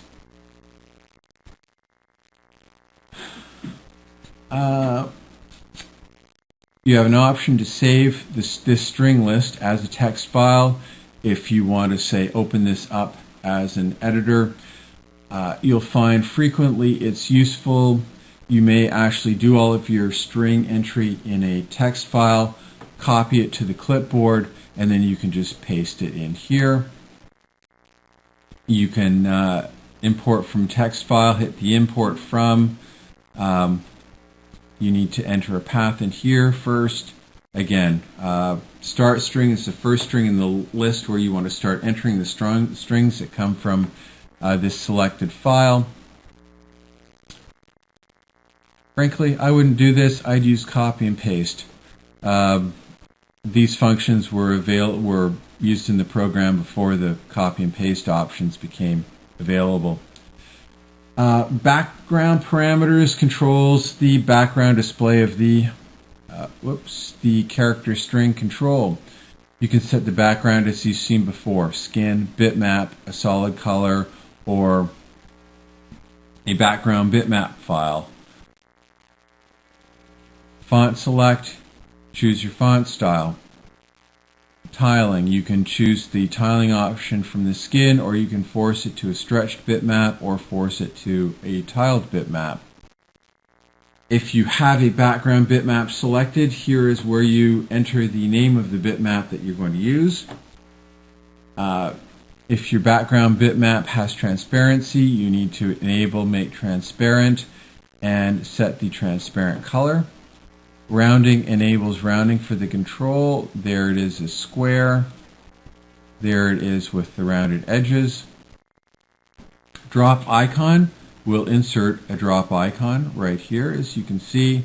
That indicates that when you click, you'll get a drop-down menu for reasonably small entries. If you've got 3,000 or 4,000, then you get a pop-up dialog to choose to make a selection from.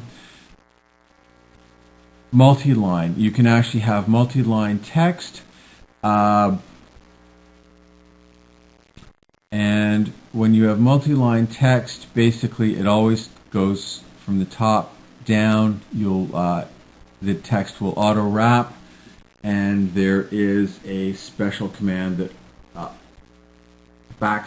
\n, which forces basically a cursor return to start on the next line. Read from INI. Instead of entering all of the text into the control, you can click on the Read from INI file. When you do that, this number here becomes the string list ID from the INI file to read from. If you want to see that kind of setup, have a look at the INI files for the motif series. You'll see there are blocks specified as string list, and you'll see strings. You can play or experiment with that to see how it works. Click step is exactly the same as the way it worked with Numeric. Instead of clicking and dragging left or right or up and down to change the value, a click will automatically increment through the available values. And bitmap font parameters, again, if you turn this on, it's exactly the same as the Numeric. You can select a bitmap that contains all the characters in a font and use that for display instead of one of the standard fonts. Take that out. Let's get rid of each of these. Cut that. Cut that. Cut that. The next control is a level. We've got a level right here. You can specify the direction either up and down, in which case the display works in a vertical format, or left and right, in which case it works going left and right.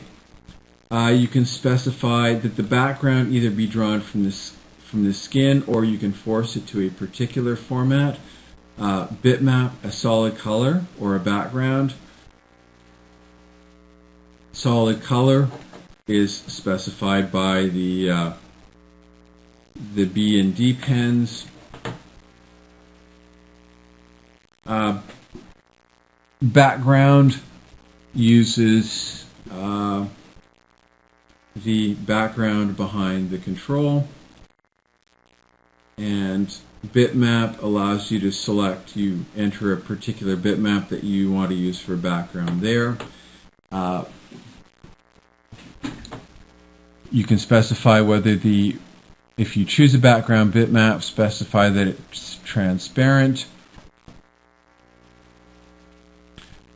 For the foreground display, you can specify to use the skin, you can specify a particular bitmap, a solid color, an LED style edit, or a multi-bitmap type display.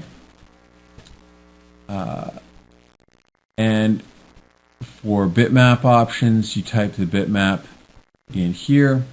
If you specify the foreground bitmap as being transparent, you need to select a color here. If you use a stock color option, you've got a display pattern selection. Rounding does what rounding does for all of the other controls. Tiling, same concept. The background is tiled on instead of stretched to fit the control. If you're using a multi-bitmap control to make the slider work, you specify the width of each of the elements so that Midi Quest can correctly display the bitmap and make it work correctly. For pop-up parameters, exactly the same as Numeric. You can specify value, percentage display. Right now, value 1 to 5. That's a pretty small range. Let's bump it back up to 99. So there's your 99 range. But you can show it as a percentage display, link to another control for your display range, or read from an INI file to get the values to display. If you're doing a control link, you need to specify the ID number. And if you're drawing from a stringless control, then you can give an offset into the string list, the list of strings, if you need to get the correct range of text for display.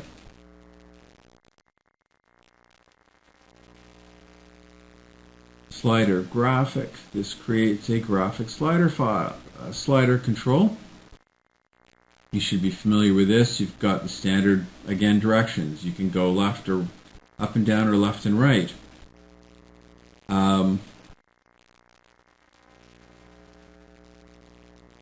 This control is made up using 3 different bitmaps. A bitmap that displays the above the slider portion, the actual slider is a separate bitmap, and then there's a bitmap that shows the below slider portion. In each case for these, you can specify bitmap, which uses the specified bitmap within the skin. Ultimately, you can specify a solid color, or you can specify a background. Or if you type in a bitmap name, that specified bitmap will be loaded instead of the default bitmap specified in the skin.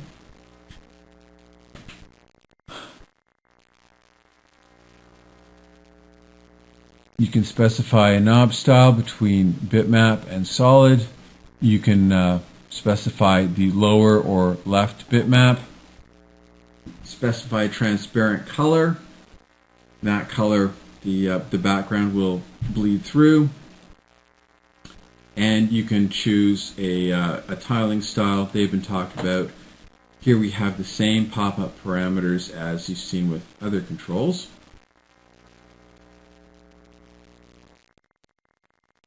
Oops.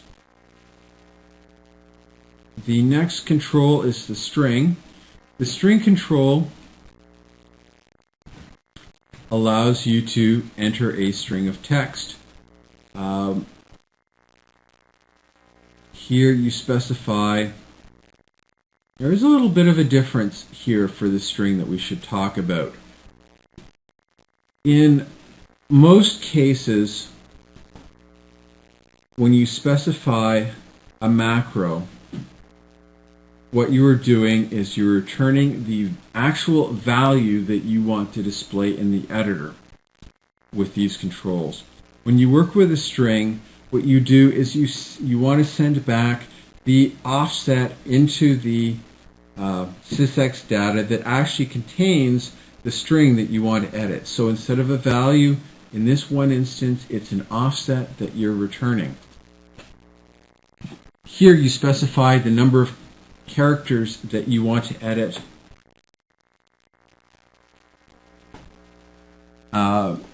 Voice type, there are a number of different, this control is usually used to edit names, and so by default it uses ASCII editing, but some instruments have their own custom character map. So for a D50 you would specify the D50 character map. For the EMU, it's a 2-byte ASCII format. There's an Oberheim name format, MKS50, so on and so forth.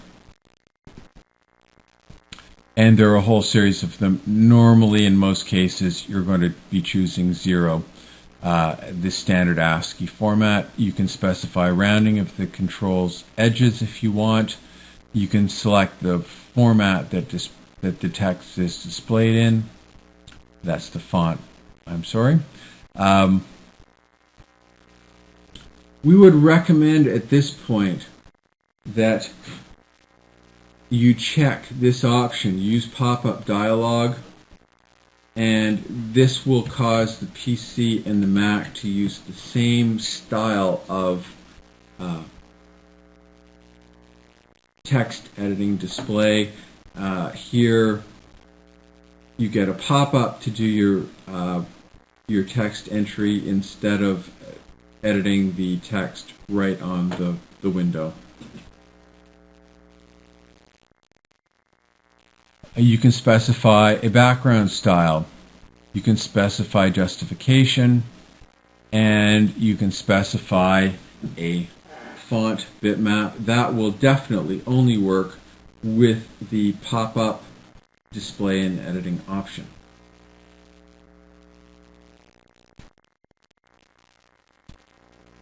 Next is a graph. This is a graph here. And you have a number of interesting controls that go with the graph. You specify the number of points. After you've specified the number of points, you want to change the display mode and then change back. And what will happen is when you change back, this number of points will correctly match up with the number of points parameter that you've specified here. You have to change tabs in order for that to take effect. Here it's 5. This point is usually active, so that's 1, 2, 3, 4, and 5 points. Quite frequently you'll find that the first point has no freedom. Point 2 specifies that rate and level, which means you can drag it up and left and right for rate and up and down for level.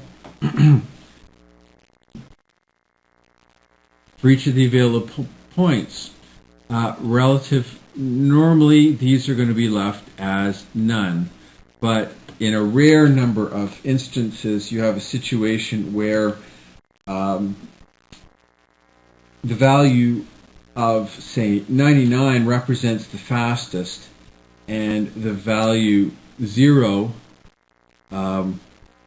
represents the slowest. Now, that is sort of the inverse of the way, 0 would give you a very short segment, 99 would give you a very long segment. So the relative allows you to reverse the way this portion of the envelope works, and you can say, all right, I would like the rate, the left and right drag, to be inverted from the normal operation.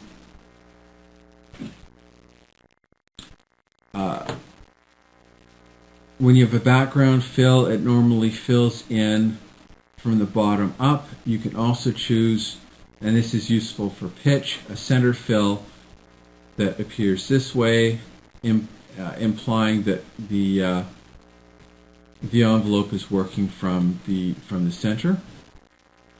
And each of these crosshairs, you have two different styles. You can have these asterisk-y looking things, or you can use a crosshair for display. You can specify background, again, skin, bitmap options.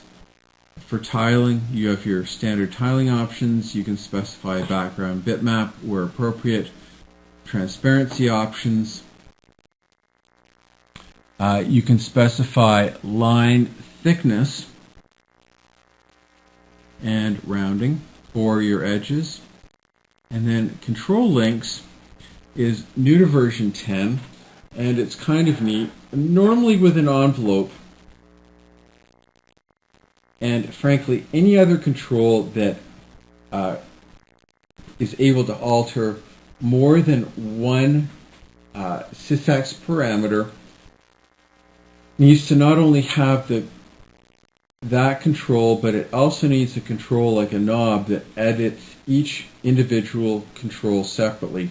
The reason for this is the way that VST works. VST cannot control an envelope. The VST can only control, say, these knobs, which in turn set envelope values. So, what you used to have to do was you have to program up all the editing parameters, in other words, all the common parameters for each of the knobs, and then manually move all of those settings into the envelope so that it could edit the same parameters. What we added here in the envelope was a way to say, okay, I know that my point to rate is this control, and the control has a given ID number. Enter the ID numbers that match up with each of the points. Then you can click this button, and what actually happens is Midi Quest finds these controls and copies all of the editing parameters into the envelope, so the envelope can do its editing. It saves you a ton of time. Okay, I feel like I've gotten a little bit sidetracked here. I think I'm spending a little too much time maybe on each of these controls. All of the parameters for each of the controls, they're covered in detail in the documentation. You can look up each one. Maybe I should just talk about what each control typically does, and if you're interested in a particular control, go and look at the parameters in the documentation. The knob you should be familiar with. It's right here. It allows you to give a graphic representation of a knob turning by putting up different graphics to give that illusion. Text is a static element. You basically just put in the text you want to display. You have some display styles, positioning, and that's about all you need for the text. It's very simple control. Bitmap. Bitmap is the heart, or tends to be the heart of the backgrounds. All of these background elements here are all bitmaps. You have a number of different styles that you can use for display. You'll see if you select on this one here that the most common is a rounded rectangle, and you can specify the upper level separation. You've got black for the top. 16 is the number of pixels for this top area. A level with this control, you have can specify the amount of rounding on the edges. You can specify transparency and so on. You usually use this to create your single or multiple background elements. Slider, don't use the slider, use the graphic slider. This slider control makes a real Windows slider. The problem is it is not compatible with any Mac slider, so it will not work on the Macintosh. The tab control is an interesting one. It allows you to specify a click-on display. You have a couple of options. As long as you have 10 elements or less, you can just type in your text titles here, as many as you need. The number of elements is controlled by here, by the range. Since the min value max is 0 and 1, you have a total range of 2. You can specify a vertical, which means works this way, or a horizontal, and then clicking on the portion of the tab selects that element. You usually want to specify for the non-selected element versus the selected element different colors, so that there you can easily see B1 you're selecting B2. If you'd like a different background color there, let's give it orange, and that gives you much more of a sense of selection. You notice this is all being done without bitmaps. You have an alignment style. You can do left alignment, center, or right alignment. You can have a selection style. None is just your basic text type selection. Well, actually, you have display styles. You can have bitmap, a solid color, or a background. Selection style, you can just use an alternate bitmap, or you can do invert. In this case, you notice that the color is just the invert of whatever is not currently selected. When you have an alternate bitmap, you've got to supply the bitmaps, or it reverts back to none. You can then just do a display bitmap, which is the standard bitmap. The alternate bitmap, whatever portion is selected, that portion is cut out of the highlight bitmap and pasted on top. You can actually specify a range of whatever size you want, 20, 30 items if you want. If you do that, then you've got to integrate your names or your titling right into the bitmap. Leave this area empty. You have a make transparent option that works with the bitmaps to allow color to come through. You can select a font for display, and you can have the same rounding abilities as the other controls. This is obviously very useful for tab type selection. I can give you an example here with the ES6. Here we've used the tabs. There are a number of major display pages. This is the first page. The filters are displayed on this page, and common is displayed here. So this is a tab with 3 options. I'll close that up.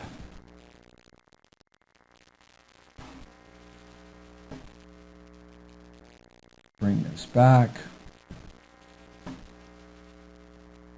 And I think we can cut that. Next option is a button. This is what the button looks like if you don't assign your own bitmaps. You can put in any title that you want, and it will be displayed here. Alternately, you can supply your own bitmaps with or without a text title. there are three buttons that you need to create in order to give this illusion of button operation. The standard button is unselected, not depressed, no focus. It's just what it looks like here. You need a down button, so when you click on it, the shape of the button changes so it looks like you've depressed it. And then you need a focus option. Now a focus bitmap is, this control has focus, but it's not currently depressed. And that's really about all there is to the button. The button is just a little bit different here. The button doesn't use the retrieve and store macro since the button is a trigger. Nothing happens when you release the button.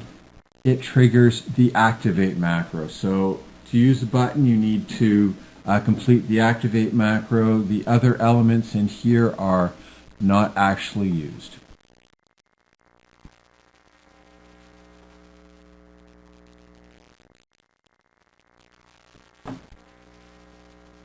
The next option is virtual keyboard. And the easiest way to show off a virtual keyboard is to open up the D50 editor. And there is a virtual keyboard. I'm not going to be able to get in and do this. So that's what it looks like. And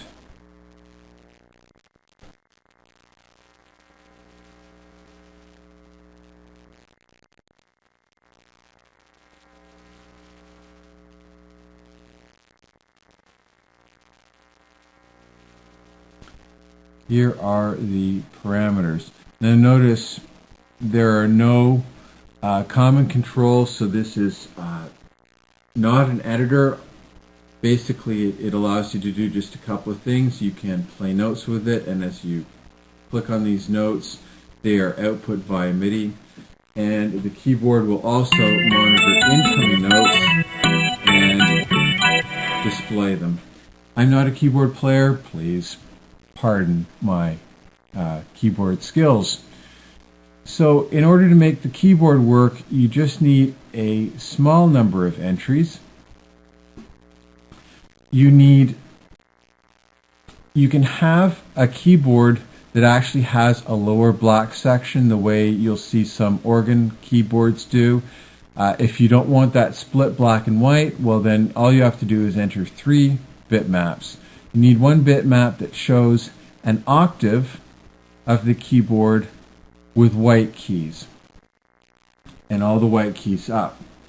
You need to have an octave that shows these same white keys in the down position. And in both of those examples, the black keys must be in the up position, and then you need one bitmap that has a single black key in the down position. And from this information, Midi Quest will render your bitmap. Now, the bitmap needs to be an octave plus 1 pixel. From that, it can generate everything it needs. You specify the number of octaves that you want the keyboard to display, what the base octave is in terms of MIDI.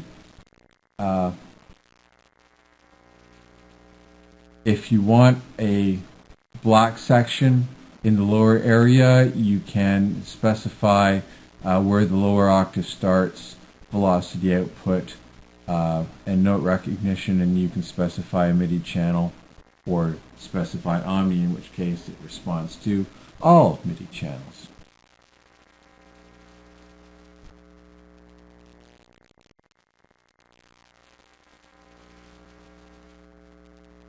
The next option is the array. This is a really complicated guy, and what do we need to look at? We need to look at Waldorf.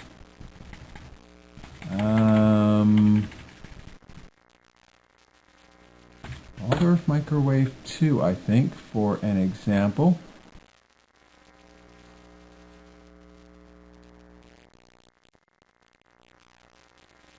here? Yeah, here we go. Now, we call it an array because it allows you to edit a whole series of entries from within one control. And it's particularly useful for generating waves, but you can essentially do whatever you want with it. Again, programming in the common area is a little bit different. Please check the online information for what you need to do as far as handling the retrieve macro and the store macro and the activate macro in order for this all to work properly. You can specify the number of elements. There are 64 elements here, and the number of pixels per element, total width, and the element width is the actual visible area you want to show. Now notice this is 8 and 7, so between each element there's a single pixel that isn't drawn. Gives you that nice separation. The rest, I believe, deals with programming. Element variable. You need one of the V variables to hold which element you are currently working on. So we're saying that variable 10 is going to hold that here. You need to specify what a center value is. Frequently, the center value is 0, but here that is the point at which there is nothing displayed if you go below that value. So 0 to 127 is down here, and that's 128, and this is above 128.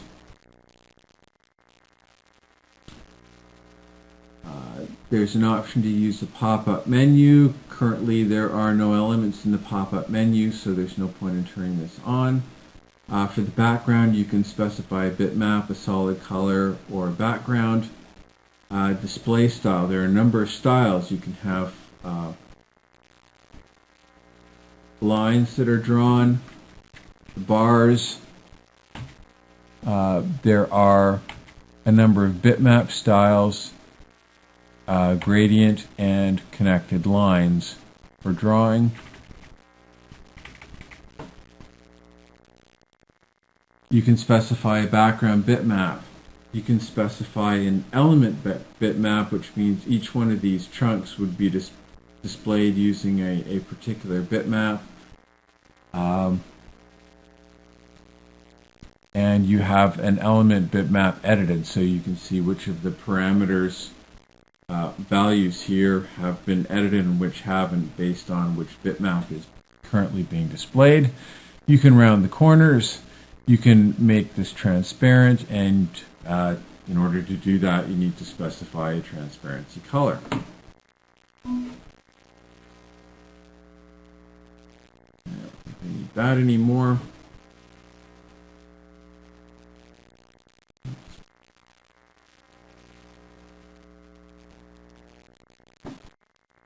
The next option is a range slider. Now what the range slider allows you to do is actually specify two values within a given range. And you'll notice here that there are two common chunks, one for the left edge and one for the right edge. And here you can again specify parameters. You can specify a background, solid color, bitmap, or bitmap background. If it's a bitmap background, supply that. For foreground, you can do solid color, a bitmap, a stretched bitmap, or invert it. And from here you can see,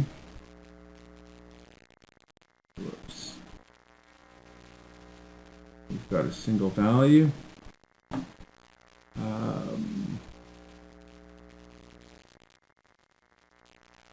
In order to see this work properly, you really need to specify different left and right edges. So I'm going to say that the offsets here are 1, and now you can see how this works.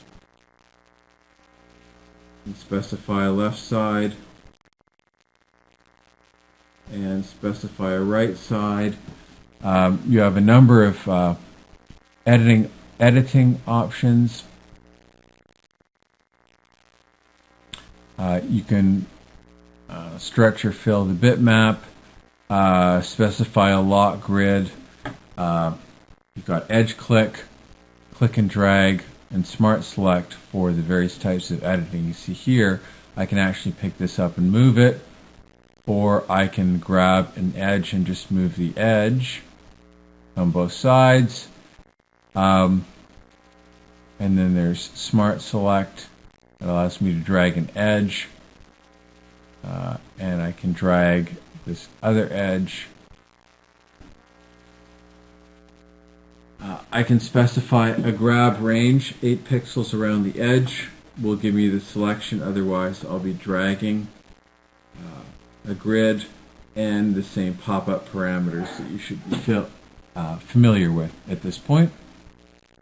So the range is very nice for selecting a range of things: a high-low low note scenario, a velocity range, anything where you've got 2 parameters that are related that can be displayed graphically.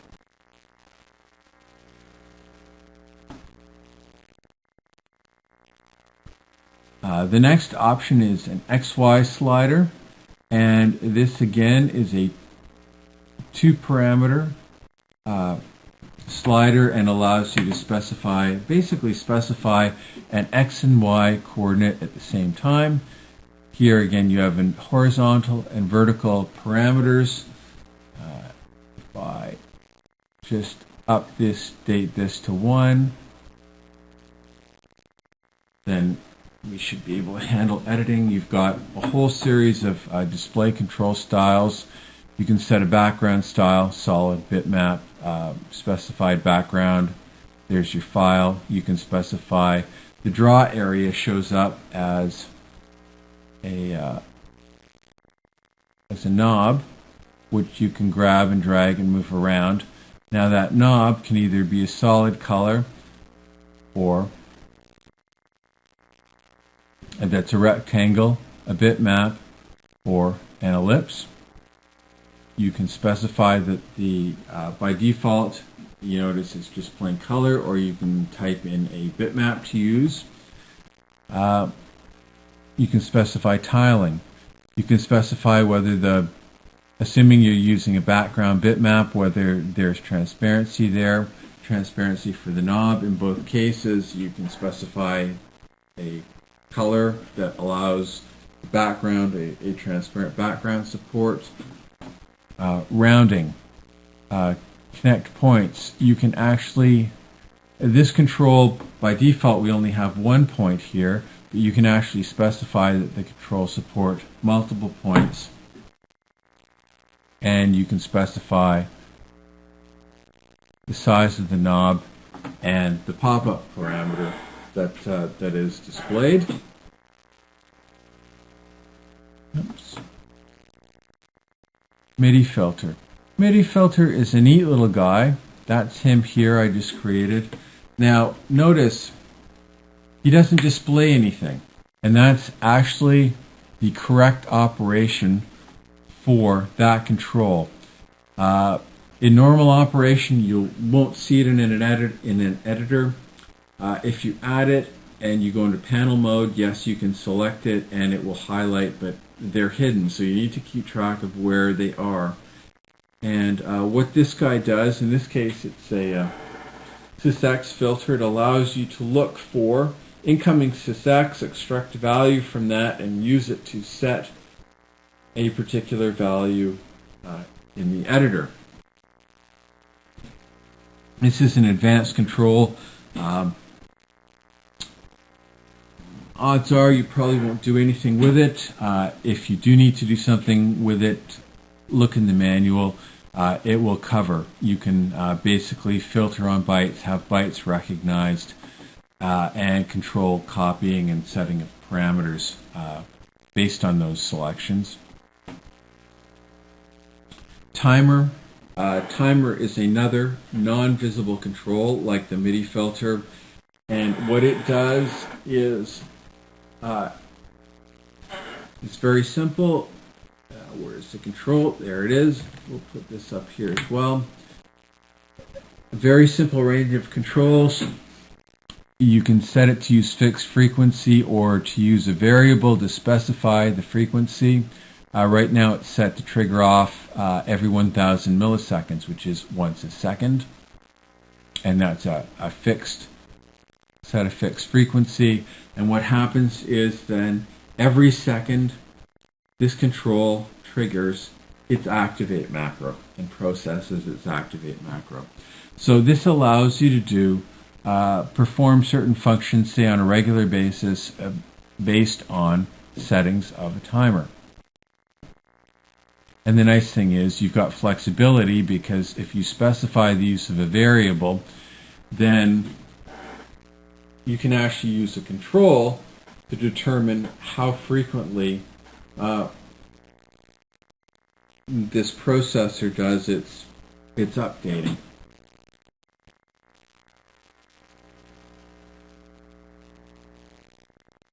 Multi-bitmap is a background, typically used as a background bitmap control. It draws all of its bitmaps from the bitmap list, and you should use it as a background control. It's non-editable, and it basically allows you to swap out different backgrounds based on a selected mode. You can click on Show Selected to have it display that it's a selected control. Normally it doesn't. You can make it transparent. If you want transparency, you have to specify the transparency color. Display position control for the bitmap, and an image table map to use if you need one. This allows for normally bitmaps are displayed contiguously. If for whatever reason you can't use a contiguous group of bitmap numbers, then you can use a table map to map to the correct locations that you need to use.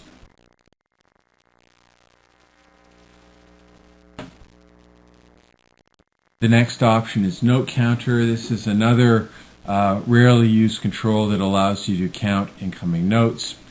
If you need more information on that one, just look in an online example. The MIDI filter is similar to the SysX filter. You can filter for a particular type of MIDI data, filter on a particular MIDI channel, filter for the incoming additional bytes to be of a certain value. You can filter based on incoming real-time events or real-time NRPN or NRPN values. If you get a match, the activate macro for this control is triggered. So again, notice there's no actual display for this control. So normal operation, it's hidden.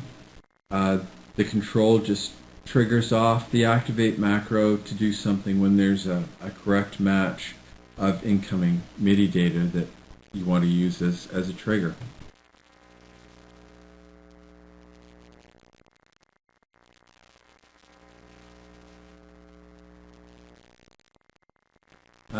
The keyboard display is very similar to the virtual keyboard. The difference there being this keyboard display is actually editable. You can use it to set either a range of parameters. You can use it to set two different values, or you can use it to set a whole array of on-off values based on a MIDI keyboard. The slider bitmap is similar to the other sliders, but it uses especially laid out bitmaps to give the motion of the slider a custom look and feel. Transparent bitmap, you actually don't want to use the transparency capabilities in this option. Match up with what is now built into every single control. And the SciCraft protection control is limited to use by SciCraft. I'm going to sign off on this tutorial now and work on the next tutorial that's related to the panel view. Thank you for viewing.